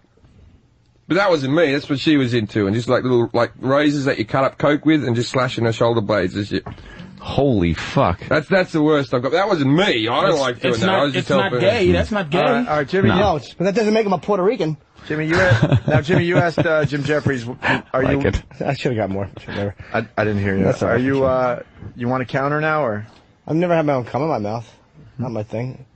Piss? Would you do piss? I've pissed on a girl, yeah. That's bog standard, though. Everyone's pissed in your mouth? No, I would not let a girl piss in my mouth, but that's just hygiene problems that I have. It's a personal thing. Not a bad thing. I wouldn't have I don't have a problem with it. Would you take a load on your chest? Yes. No. No shit. No one shit near me. Yes. No shit. It's not gonna happen. I don't have a problem with it. I've watched the porn. I watched Two Girls, One Cup with you guys, enjoyed it, had a good time. But no shit is going to be involved like with me. Two Girls, One Cup just didn't bother me. That made me laugh, really. No, that made me dry retch, Two Girls, One Cup. Now, when you talk about being a creep, Two Girls, One Cup turned me on because of watching two beautiful girls just be that cruddy. I don't need them being cruddy with me. You know what I mean? So if the girls are being disgusting, it's something sexy about girls just doing dirty shit. What bugged me about that was the shit and the puke were if it's a solid log, I could have enjoyed it, but the fact that they were chewing it up, that to me is incomprehensibly gross. It was kind of sexy to me. They have fathers as well that would have had to watch that. Although, in saying that, I just hope my mum's not listening to this. We're going to go to Teresa from New York. She's just amazed by the last hour. Teresa, what's up? What do you got? I think do you guys talk like this like when you go to bars? We talk worse on the radio. We're playing it down because the public can hear. Yeah, this is the beauty of it. Imagine when me and Norton are alone. Oh my God, you guys are the most sexually honest people I've ever heard in my whole life. It is just amazing what I'm listening to. It is unbelievable. I love it. You ever been fisted? Yeah, Teresa, what's the craziest thing you have done? Oh Christ! I knew this was going to turn to me somehow. Well, it's all right. I'm really very plain. I'm sorry. I have nothing for the show. Have you done anything? No fingers going anywhere crazy. Wait, sweetheart. Have you ever had a guy ask you to do something that you thought might be a little gay? Gay on his part? Yeah, like you're like, I don't want to do that. I don't want to put a finger in his ass or whatever. Or... No, actually, it's gone the other way. Like I've tried it and it's never worked out. Okay, if I come out of your ass, would you consider me to be a gay? You know what? In the moment, I don't think you would. Yeah, I don't think the girl would because it's just some like dirty, dirty stuff. Like treating a man like how you treat them because they're the fuckies. So anytime you can, if you get a chance to turn it around, you want to use every chance you can. Yeah. Wow, and hold it against them too to make him less sexy. And talk about it to all their friends. Exactly. So you can get shoes. Exactly, so she can call you a fucking cum-eating asshole. Licking. Exactly, and call all his friends up, tell all his friends what he did. Oh, you like that, don't you, faggot?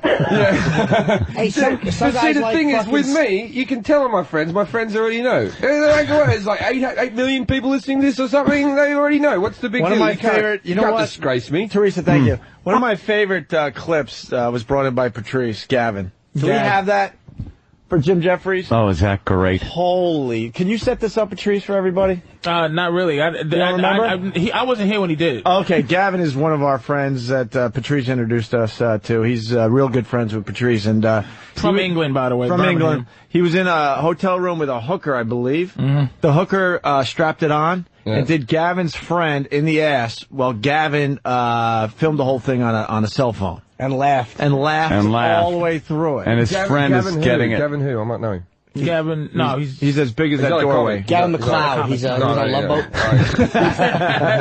Just a big, and I thought that was gay at the time. Like, and it was and even Gavin just sitting there with the fucking camera taping it and laughing and listening to this guy get mashed in his asshole. it's just, I'm like, this is... Because he's in such See, pain. maybe you go like way too far thinking things are gay just because they have anything to do with something as opposed to because gay men kiss. I think fucking fat chicks is and gay. hold hands. Right, can I say that I'm not saying this like, naughty, you're gay. No, I'm just saying, that's gay. Can we be friends? And there might be some things I do, and I go, hey, When Gavin set this thing up, I was thinking, wow, Gavin is gay, and I'm certainly not going to tell him because he's about 6'6", and he's the 300 least, pounds. He's the least gay dude I know. Yeah, not an ounce of fat on him. And then we played this thing on the radio. I'm like, it's not gay. The guy just made something not gay. I want to watch you. Where is it? All right, listen.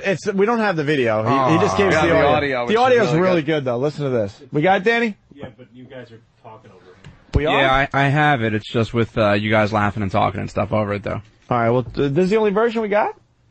I thought we had a clean version. Yeah, I mean, I think Eric says that we should have it, so if you want to just give it a minute, he might be able to dig it up somewhere. E-Rock. And I thought that was good, but, he's laughing and this and that. I'm like, this is so gay, but I'm not saying it like, hey, stay away from me, you fags. It's just like I go, look at your own comments, like, that's gay. Yeah. But it's not like I give a fuck. It's not, we're less friends. All right, we got defining it as gay. We got sucking your own dick stuff. Tom at Alabama, yes. Tom, let's go. Hey, what's up? It's Brian. Oh. All right. Yeah. A girlfriend that I've been able to suck my own dick, found out when I was 12, so it was like heaven. But it is overrated because you can't enjoy it as much while you're giving it to yourself and receiving.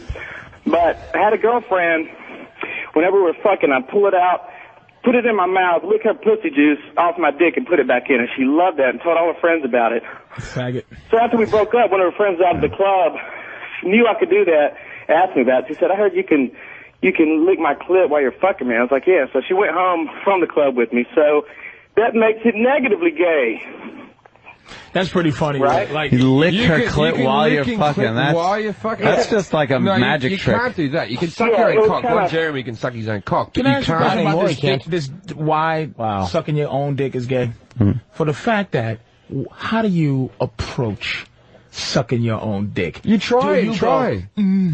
Like how a fucking bitch suck your dick. Do you suck your suck dick it like a dude well? who's not gay? Do you suck dick well when you suck your own dick? Well, are you doing a good job? Do you twirl the tongue? Yeah. Do you really do you let spit come out? You fucking sissy. Are you giving yourself a good one? Or are you giving yourself a bad blowjob? Exactly. You're fucking, are you sucking it just to put your mouth on it? Why is jerking off okay? It's just for a bit of you know what? I just realized jerking off is gay. Is for pleasure. You want to come. Sucking your own dick is for pleasure. Yes, but the thing is, jerking your dick is like it's no pleasure. You trying to get to an end. You're like you don't suck your dick and then stop. And you're pretending that it's a puss. And you're looking and you're just jerking your fucking dick. But Patrice makes a good point here. If you suck your own dick, you're thinking of a girl's mouth. Wait a minute. Do you suck it like you're jerking it off? Like, hey, I'm just gonna suck it. Just to make sure my you gotta keep your eyes closed and maybe cry and away. you make sounds like a bitch. You're sucking your dick like a bitch or like a dude who's jerking off. When you jerk off, When you jerk off, do you do it like a girl would jerk you off? Are you trying to be sensuous with your own cock, or are you just pounding your meat until you come? Pounding it. A bitch trying to jerk you off. It's senseless when they try to jerk you off, and it's just like it's like let me do it. The second I'm ready to come, you grab it and fucking just do the last couple of strokes. We'll give you the credit. You take the credit. How do you you get the collar? Kind of like going fishing with your dad. He caught the fish, and then you reel it in. How do you create a style to suck your own? We can't do it. That's why it sounds so crazy. None of us can do it. If we could do it, guys we can't answer the rarity for us. It's foreign because it's such But a if rarity. you could, would you do it well? If you, at 13 years old or 12 years old, if you said to somebody, will you jerk off? They'd probably go, no, I would never. When you're a kid, you never want to admit you jerk off or that you would. It's incomprehensible. Well, as adults, that's still the way dick sucking is to us because we never learned to do it. Patrice, very famous story on this show. My brother sucked his own dick as a kid, and he's not gay. He's not a gay dude. He just and he explained it this way. He okay. goes, "I wanted to get one. I didn't want to give one." Yeah, that's a good point. You're doing it for pleasure. When you jerk off, are you thinking, wow, I got a big dick in my... No, you're going, oh, this feels good. Boy, this one's a lovely one. The feeling of the cock in your hand, the feeling of the cock in your hand is overridden by the feeling of being jerked. So I'm imagining Let being me tell you sucked. something. When I jerk my dick, I don't even pay attention to my dick. Right. My hand and my dick are inconsequential to Sure. the fact that I'm looking at something or thinking about something and jerking off. But the act of sucking your own dick, there's no thought. You are sucking your own dick. But we can't you have do to it. Pay attention to that shit. Sometimes I That's put why we love can't do beads it. up my ass while I wank. Is that gay? And then No. yank them off just as I'm coming. No. You established you're gay, Jim. Yeah, think Jim's you're gay. already out of the picture, man. We're, David in Tennessee, what's up? Hey, fellas, what's going on? The great Ron Jeremy says sucking your own dick feels incredibly good, right up to the point you realize you have a dick in your mouth. Well, Ron does a lot of funny things. Hey, and if I can make an observation here, Who's that? I have no idea. listening on No hold one wants to listen. Sound like is Sal. like is so much different than on the radio. Fly on the wall is amazing just to hear it on hold. Why? What's the difference? What's the difference about I don't know. You feel like you're listening in on something you're not supposed to listen into. It's a weird. you get us down the phone. You get a little tee-hee. Yeah, that's cool. All right, David. I was, by the way, I wanted to make an announcement. We're starting to get the lineups together for the O&H Having Virus Comedy Show, and of course, you know. I would love to. We're gonna see if we could get you guys. We'll call it a Your tour. name came up a lot yesterday, Jim Jeffries. Oh, thank you. And of course, Patrice. I mean, that doesn't have to be said. But We- we're we starting could to get do the lineups together. We can do a double like me and you called Gay Not Gay. Yeah, we can just perform on the same mic. Right. All right. Oh, we got Gavin's audio. Clean. So listen to this. So once again, this is Gavin, our friend, filming his buddy getting a strap-on up his ass from a hooker in a hotel room. They're all together.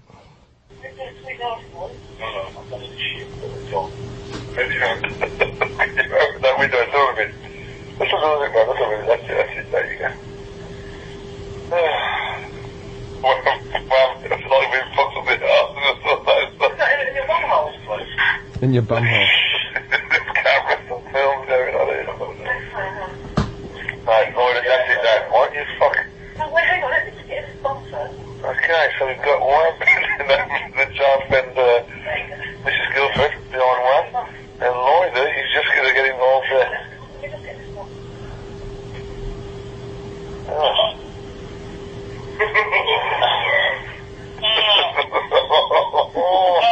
Don't pick on me. I've got this smaller phone. Where's that small phone? That's it. I get my camera and shit. Push down, Lloyd. What do you mean fucking pushed?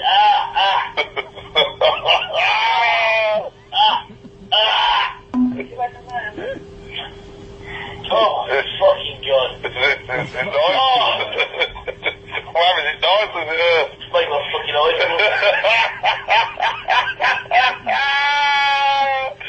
Oh, smart.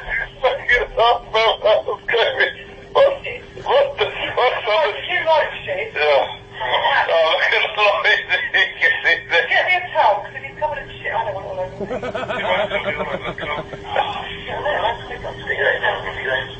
I was nearly there. That's brilliant, isn't it?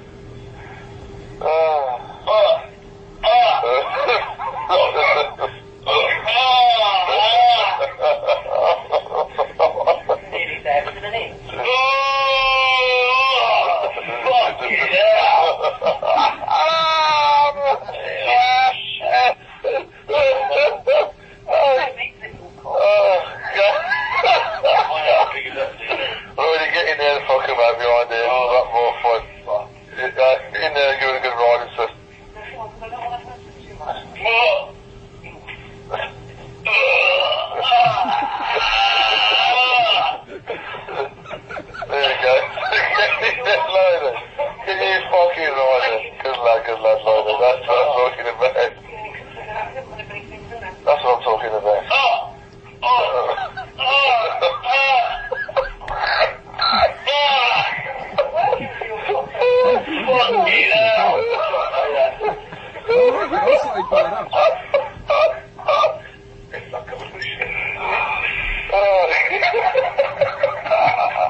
God, I actually dug that. There was, fucking hell! There was a moment where I started to get an erection. I'm not kidding you. Where I actually Oh went, my "That's God, fucking horny, that's mate." okay. That bitch going, I got shit all over me, get a towel. I was like, that's fucking hot, man. He shit all over a strap-on dildo. Patrice under his breath. What's wrong, Patrice? He's calling Jimmy a piece of shit. Why? Because it smells, but that's the way the fucking room price smell. This is like a new thing of the future. Smell a radio. Yeah. Like scratch and sniff. Fucking Gavin laughing to the whole thing just killed me. That's what I'm talking about. He was Is that just McCain's taking it. wife in the red? Yeah. Huh? Fucking hot broad. Yeah, McCain's wife's alright. She's like Amy Poehler. Old broad. Fuck that. She's Look at this little Halle Berry fucking... fucking hell. Oh. What is she... You want to do? Huh? Hey, let's, That's great. Listen to this orgasm.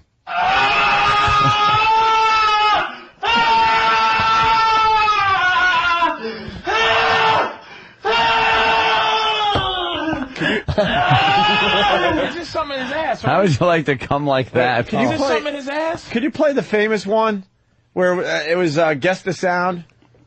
I don't want to give it away. Where Oh, right. With Do the you have it there? yee-haw guy. yeah, well, I have it. I think so. Here's Tom Sizemore from his porno movie that he did. Oh, motherfucker! And here's a little Asian woman getting shit on.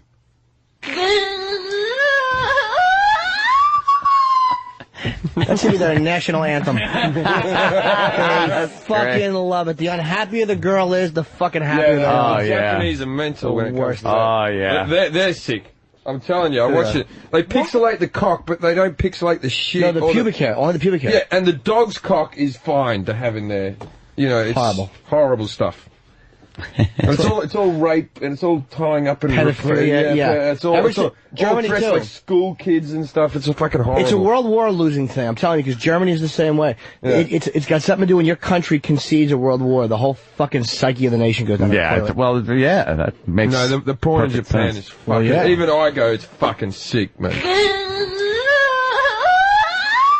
There's just shit coming out on her. You hear crackling. Yeah, you hear the crackling of the pudding. Do you guys want Of the to sausage? That fucking you wanna end chocolate this- mousse crackle. You want to end this weird show with a version of What's Up Eastside Dave's Butt? What does he want to play? Would you? I would love to.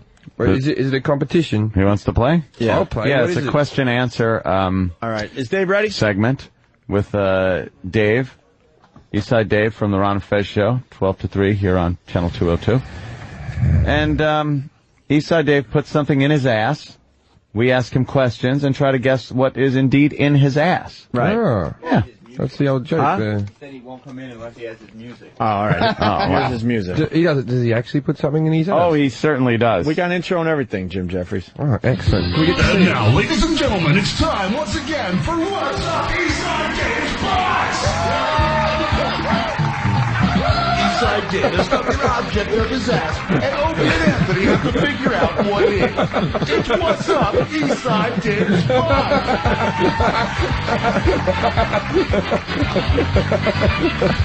Hey, everyone. Hey, Dave. It's great to be here. It's great to play another round of this game. And so I'd like to notify that Anthony's and Jimmy are tied for first. 1 point each. What? Hair looks good. In the game, I'm keeping score. Your hair looks awesome. Thank you very much. Well, I'm still in the Afro competition, as you know, and I don't admit defeat. Jim Jeffries, we're having an Afro competition, and we actually pinned him down and shaved the top of his head, and he refused to admit defeat, and he's still in Afro. This is still an Afro, in my opinion. He doesn't have a problem with his hair. That's after we shave the top of his head. You know, holding him down and shaving his head is really gay. Dave is fucking insane. Just cut the rest of your hair off. This is an Afro. I don't understand why you guys don't think this is an Afro. Okay, This you're is- married, yeah? You're married. I have a ring, yeah, yes. Fuck it, man. Don't get out of the competition. You don't need to pick up chicks. Don't let them fucking beat you. You're absolutely right. You're goddamn right. Yeah, you just put There's things some up your spots- ass and have your head shaved. There's some and spots keep on your here, but the dignity. Valtrex is going to clear that up. He's got spots on his dick. That fucking that haircut It's is awful. so funny. He's got a beard. It looks like a fucking. It looks like a thumb with a cape. Oh my god! Did you shave his dick as well? I did that, Jim. All right, good for you. Yeah. What are you doing? Sorry about that. I got bored and... All right, if I touch it with my little finger, does that make me gay? No, if you're joking around, it's not. Come on, take a pull on it. No, I won't pull. I'll touch it, but I won't pull it. Jesus. Okay. He's like, Dave, come close. He's a big international comedian and he wants to touch your dick. This is so gay. You want to do anything else? I want to touch it again.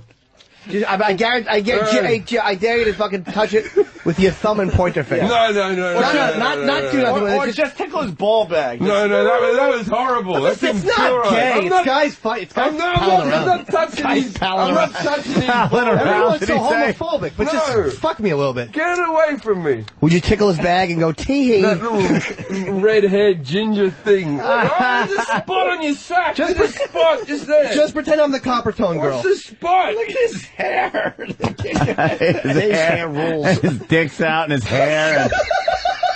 He's just a fucking mess, Dave. Fucking Dave. And, by the way, and he's walking around with something in his ass this whole time. He's completely naked. By the way, like a consummate professional, I've had something in my ass for 45 minutes. All right. I've been waiting since 10. Shit. I gotta go wash my finger. Steve Seegan says get here at 10 o'clock. What's the spots from, really?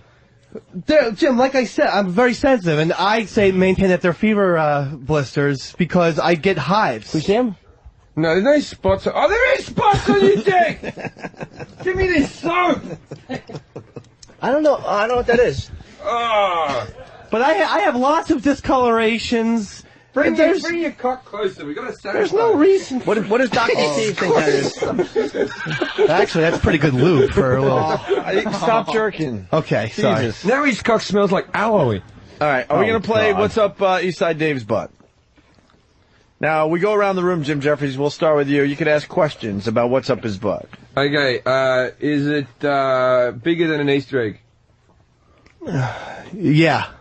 I didn't say how big the Easter egg. I was talking about those big fuckers that you. Oh no! No. Just it's bigger than that. It's bigger than that. Yeah. It's bigger than an egg. It's bigger than an egg. You got something up your ass that's bigger than an egg? I think it's not by a huge margin, but yeah, it's bigger than an egg. It's eggish. Is it edible? No. So it's not an egg. Okay. Oh, we're going that way? I'm sorry. Patrice doesn't even want to fucking know. Why? Is it a kid's toy? No. Fuck. Is it plastic? No. God damn it. Do you use it every day? I do. I reckon it's a mobile phone. Okay. Wait, I do. I do. Might have gave something away there. Yeah, maybe. Is it a razor to shave with? Oh, what happened No, there? I'm sorry. I think I have a little bit of shitties coming on. I'm not fucking around. So let's get this round over real quick. A little bit of shitties coming seriously, so we gotta get this round over. Got a little bit of shitties coming on. By the way, Ron Fez noon to 3. Yes, of course. Yeah, 10 minutes too late. No one beat me. Already punched out. You missed an opportunity. I can't sanitize enough. Yeah, pass that around. I'm not even close to this. I'm not touching anything. Just I'm not touching the sanitizer. Throw. I'm fucking clean. I'm not touching the god fucking thing over here. Thank you. Is it, whose guess is it? Jim's. No, Jim guessed. I said it's something you use every day. Is it herpes cream? No. Okay. And, I thought it might be a razor. A metal razor. No. Shit. Use it every day.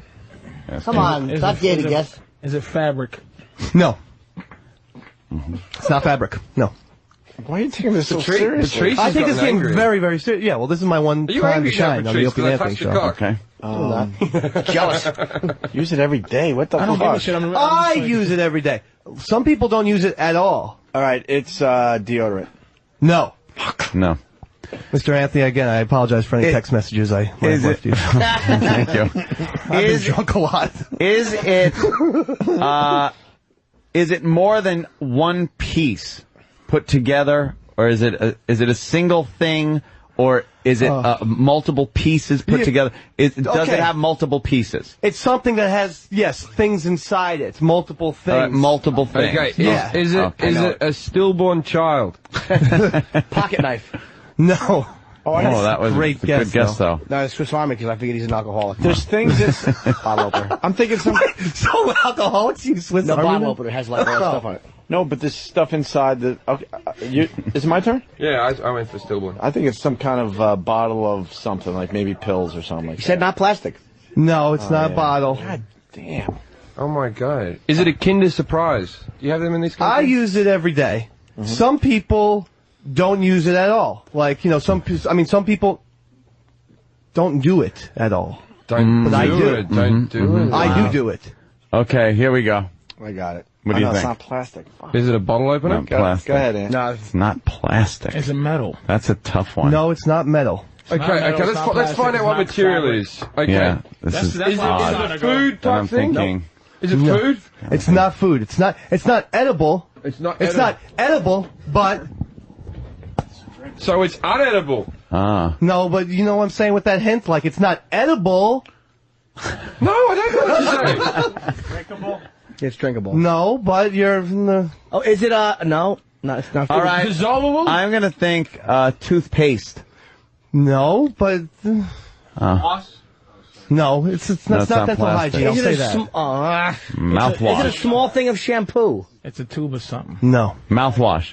No. No, Is it's it not in plastic. liquid? Is it in liquid form inside the container? No, Jesus. You guys got a fucking keychain last week. I know, I really think, a lot quickly. simpler. Really? Is it a key? We're thinking too much, I think. I got it. Oh, You're what do you... thinking I what- don't know if it's not plastic. Is it a comb? No. Somebody, I can't take this, salt shaker. No. It's not a salt shaker.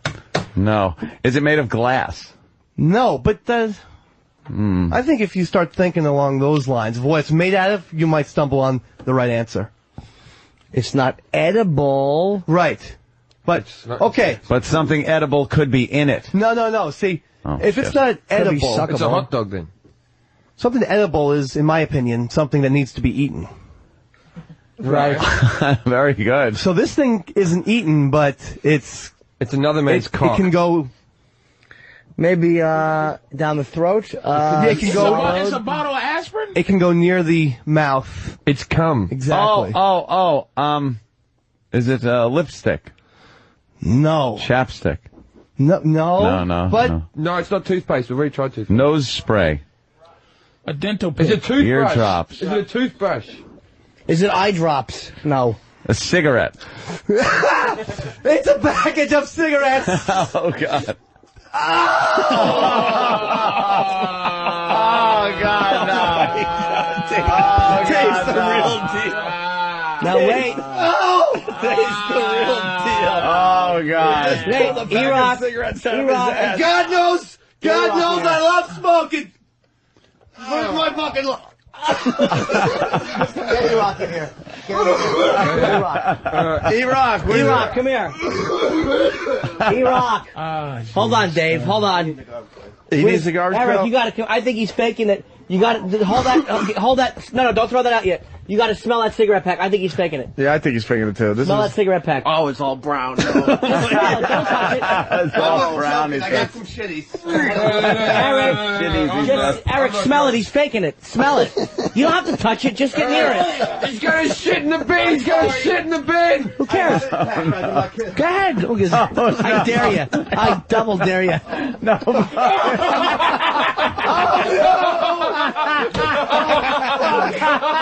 I told you I was gonna get shitty.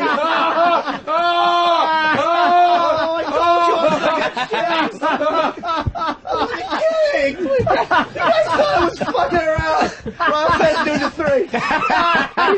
We got our very own Gigi Allen in studio. Oh, fuck. I knew I was gonna get the shitty. And Steve tells me get here at 9:45. I'm here, I'm waiting. Oh!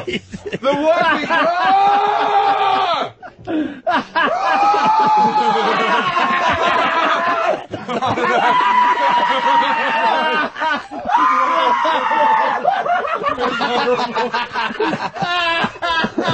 Dave just wiped his ass, was freaked out Jim Jeffries, and then decided to stuff the toilet paper in his mouth. Patrice, you're fucking the new Gigi Allen, bro. That's gay. Patrice is disgusting. He has been silenced. Hey, by the way, to silence you? Oh my God! I brought him in a year ago. I told you I had the shitty. Ron says Nugget 3. Opie still owes me $400. It's E. coli going on. Oh, in here. God, it stinks there. I'm breathing through my mouth, but if I smell this new shit, it's just... Dave, oh my God, that was horrible. Why are you leaving? We didn't play your outro music yet. Okay. Hold on, man. Would you let him wear your hat? He put shit in his mouth. Oh, dude. oh. He's the real fucking deal. Dave. Spray that Glade stuff. Spray that smell around. And that's how you play What's Up Eastside Dave's Ass, Jim Jeffries. Some contestants will take on the home version of What's Up Eastside Dave's Butt. Promotional consideration given to anybody who gives a fuck. What's Up Eastside Dave's Butt is copyright 2008 Opie and Anthony Productions. We'll see you next time when we play What's Up Eastside. Goodbye, everyone. Bye, Dave. Bye. There he goes, Dave, everybody. Good luck with your ass, Dave. All right, bye, Dave. Oh, wow. Yeah. That is just And now he's running to the bathroom. I can't believe I touched his cock. That was a bit gay. shocking. A bit. Shit into the garbage can. What a silly goose. When he shit into that fucking garbage can. God damn. Does he do that often? Is that the first time you've seen him shit in the garbage can? I've never seen him shit in a garbage can. E-Rock, take like this that. out of here. He saves only the best stuff for our show. Get E-Rock. Is he saves the good famous stuff for this for or us. something? Or what is he? What does this guy do for He's his life? actually an author. He's actually an author. Is he really? Kid No. books or? No. Oh, right. He's Eastside Dave, everyone. Get Eric in here to take this out. Dave! Is that what he does for a living? Good for him. Yeah. Won't let me wipe my ass. What? Master Paul won't let me wipe my ass. Are they fucking rubbing together all salty and sore right now? Yeah, it's good. I got, and some of the poo went on my cock, and I can't afford more. Can't afford more irritations in that area. Where's get E-Rock to take this out? He said he's not coming in. Tell him to come in. He's got a job to do. E-Rock, I'm get in sitting here. right here, Eric. I'm sitting next to it. Take it out. It's a garbage can with shit in it. What are you fucking? What Can are we you get rookie? a mic on E-Rock? E-Rock. What's in the? You don't have to eat it. Yeah, what's in the bin? Oh, it's yellow and brown and Yellow. What's wrong with you? Oh, there's a fight. Now carry Dave's shit out. Carry Dave's shit. Dave doesn't carry his own shit out. He's a star. Oh, Yeah, I'm a 202 co-champion. What was that about? I'm a champion, 202. This has Biggest been- gainer, baby. This has been the most. And co-champion of the Afro Wars. No, Afro Wars is over. You lost that a while ago. Can I have my, the rest of my money? Let me see what I got for you today. I do have to pay him. Oh, yes. Don't pay him until he Payday. missed the fee. How much do you pay him for shitting in a bin? No, this is. I'm trying to pay him so he could join our program. I'll give you 50 today. Money talks, baby. I'll give you 50 today. Hold on a minute. Thank you, Wow. Master. I will give you 50, but you Oh, have to come over and get 50. it. Is your ass filthy right now? Yes. He won't let me leave. What? Master Paul won't let me leave the Wipe building. your ass? Why? It's like a catch-24 because he won't let me leave the building, but Catch-24. then at the same time, how am I supposed to wipe it off? Right. 50 $50. Okay. as a bribe. Thank you very much. There's no shit on your hand, is there? No, not on this one. Just throw the money. I wouldn't touch. That's $10. Oh. I'm trying to make it dramatic. Okay. Dramatic. All right. Here's another 20. That's 30. I love that. This is horrible. This is horrible.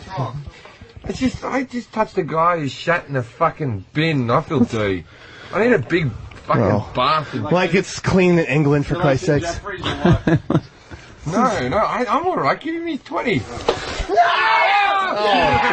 That's right! That's right! Fucking nailed him in the head. Get him! No one's gonna grab him. You gotta hold him down. He's covered in shit. Oh, you let him go! They're grabbing him. He's naked! No, he's good.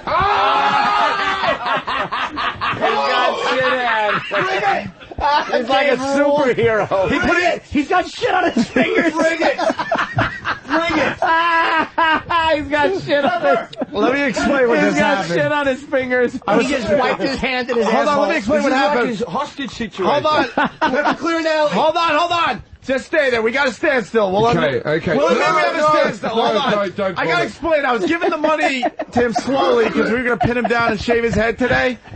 He was able to get naked, which is freaking everyone out. Then he put shit on his hand. We got Master Poe and a lot of guys that want to attack him, and he's holding everybody off with his shitty hand. Dave, Dave, $100 right now. If you fucking 20, 40, 60, 80, $100 right now if you stick your fingers in your mouth and clean your fingers with your mouth. Oh, no. $100 if you clean your fingers. I'll chip in another 20. I'll chip in another 20. Give me a lunch pail. $100, 20, 40. All right, 60, I'll give him 100 too. All right, I'll pay you too. I'll pay you. Here's another 100. I'll pay you. All right, hold on. Clean those fingers. Hold on. There's another. I'm good for it. I want those fingers clean. All right, Jim, get out of the way a minute. Yeah, move it. There you go. Okay. Okay, here he goes. All those fingers clean, Dave. Oh, God. Oh, no. Suck them clean, kiddo. Jesus, please forgive me. They're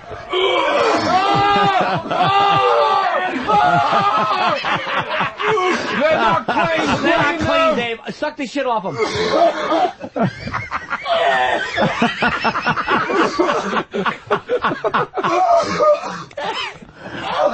I can still see the brown on the back of them. What are you clean those fucking? You're not gonna eat. Wash, suck the fingers. Clean. You gotta clean them. You gotta clean them. Clean them. I'll pay you, Doug. Clean those fingers.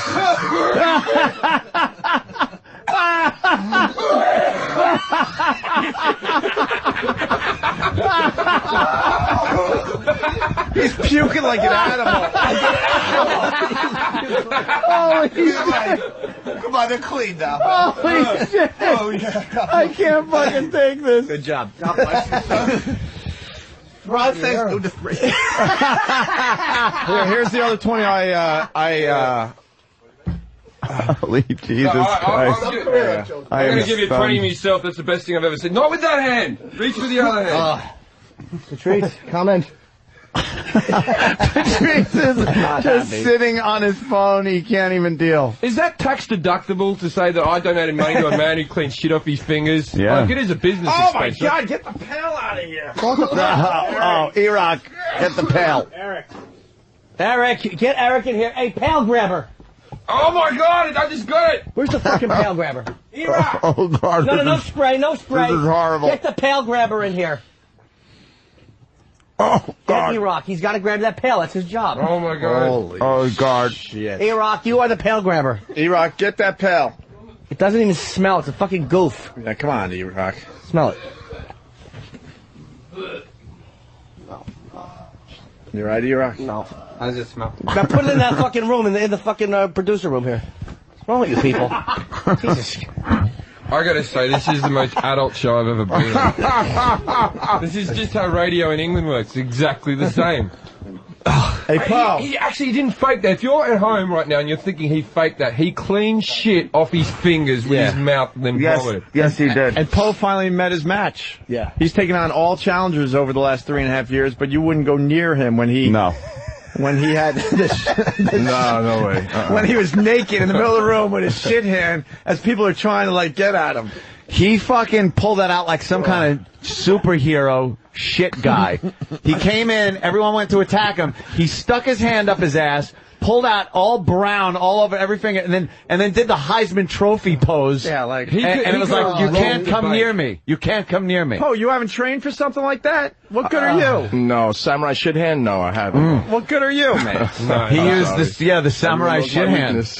All of a sudden, That's me like looking kryptonite for Poe. isn't that bad, is it? Nah, not bad, Jim Jeffries. Not bad. You're coming second today. I'm a pretty clean guy in comparison. Patrice is disgusted. He's shell-shocked. Patrice hasn't said anything for 20 minutes. Patrice is shell-shocked. Yeah. That face. Wonderful. What's wrong, Patrice? What are you going to say after that, right? Yeah. What the fuck can you say? I need to the shitty guy. What could you fucking say? Diseased, fucking E. coli's running around with the shit on his fingertip. He just made a fucking fortune, though, man. 240? No, he didn't. That's a lot of money for Dave. If you listen right, 10,000 is a fortune. 240 plus his 50 that you gave. Yeah, he made about. And you gave him 10, right? I gave him 20. Yeah. I gave him 100. Wait, 100? Jimmy, you gave him 100? Yes. I gave him 50 for some else that You I already paid are. off. You gave him 250, 270. That's good for him, man. If you listen to Ron Fez, he needs every dollar he can find. Jesus. All right, line of the day is brought to you by BodogFantasySports.net. If you're a fantasy baseball player, so much for getting out of here early today, huh? I do. We Yeah, have right. meetings that are waiting for us right now. Make sure to log on to Bodog to get the edge this year. It's free, and they offer public and private leagues and a variety of ways to play. He held everyone back with one shit hit. Well, of course. Of course. That was very creative. Yes, the defense method, like a skunk or fucking. The worst bit was when he wiped his ass and put the toilet paper in his mouth and just screamed with glee. When he wiped his ass, I saw a big brown streak on that toilet paper, and he threw it right in his mouth. But it was like sick brown shit. It's almost like when you've been on the ball. It was like butterscotch. Sick. It wasn't a healthy log. It was No, fucking no, no, light no. brown. It curled out. Oh. Yeah. Oh, my God. He's the new G.G. Allen. He really It's gotta be did said eat again. shit. He ate shit for us. It's the fastest growing fantasy experience in the country. BodogFantasySports.net. Here is a runner-up line of the day. Yeah, that's like pretty right much now, it. They're actually You're perfect. right. Patrice is right. You know what I heard? No, they're not perfect. People do boring radio way better than this. You're listening to one of those shows. Right to another runner-up line of the day. And I'm a woman who can't have kids. Yeah. I'm a woman with no ovaries and balls. Oh, I'm sorry. I just got to communicate. E-Rock neglected to pick up the pack of cigarettes. Is it still on the floor? Eric. Get some tongs. Jim Jeffries is going to be at Caroline's here in New York City Friday, Saturday, and Sunday. I highly recommend you go see Jim Jeffries. Jim, going Friday night. Going to check you out Friday night. Cool. What a proud moment. And the gang's going to This talk to you show. about the O&A Traveling Virus comedy tour. Excellent. I think we're going to do like a few dates this summer. Where's E-Rock? Hey. Where's he? Well, he's shirking his duties. He's duties. Where is he? Eric, stop shirking your responsibilities. You're basically stealing from XM. All right, here's another. Oh, there's E-Rock. You picking it up? Oh, tentatively. Smell it. Does it smell? No, I'm not smelling it. Right. E-Rock, talk to us. Thanks for nothing. Thanks for... Talk to us, Eric. What are you doing? We're on the air. Talk to us. That's what you say. Rock. Trying to get rid of this toilet paper. It's got like a brown stain on the side of the whole roll. No way. It does. Look at this. Oh, come on. Oh, Jesus Christ. He had sick shit. This show... He did. He had sick boy shit. He had upset tummy shit. This show got a little weird today. Just a little bit. Yeah, a little. It started off and just got weirder and weirder. We should have these every day. That's fucking what we need every day on the show. Every day? How are we going to do that every day? Well, maybe not shit eating, but, you know. But something of that ilk. Yeah. Here's another runner-up. Line of the day. Yeah. What else can we do with them? No one's buying. I don't know. Put them on the end of fingerless gloves, maybe. Sell them as calamari rings. That's a great line. Oh. Patrice, who has been silent for the last hour. I mean, I don't have any commentary about. No, your plug. The plug. I forgot. Laughing Post. Where am I? Laughing Post. Laughing Post in Kalamazoo, Michigan this weekend, man. And PatriceO'Neal.com. Yeah, I think so. I don't remember. You're shell-shocked right now. Yeah, I was just like, I just never seen just that. I can't imagine a bunch of black guys sitting around It watching doesn't that. happen. It just doesn't watching happen. that and giggling like idiots. You sick bastards fucking your fat chicks. Yeah, we into fucking fat girls, but boy, definitely not wiping shit with our hands. Yeah. Well, in a pinch, you know. So, a quick plug. Next Saturday, April 12th, Pontiac, Michigan, Clutch Cargoes. And for me, Thursday through Sunday, April 17 through 20, Caroline's here in New York. Oh, that's going to sell out. I hope so. Hope so. And in Mayhem and Pittsburgh. Here is your line of the day. Here comes God damn it. That was line of the day. Line of the day.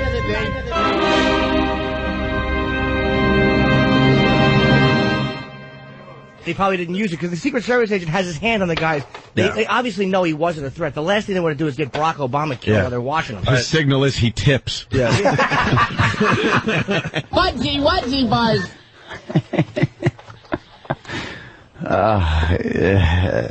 That's going to stay with me a while, that image. Yeah, it's been a shitty day. Gentlemen, thank you very much. Patricky. Patricky. Good seeing you. Thanks for coming in. Thanks for having me. Jeffrey's. I'll see you tomorrow. Yeah, absolutely. Yeah, Jeff's coming back tomorrow. And then we won't see you for about, what, 6 months or thank you. We have meetings. So let's go to our meetings. Yeah, we got to go to our meetings. Let's get the fuck out of here.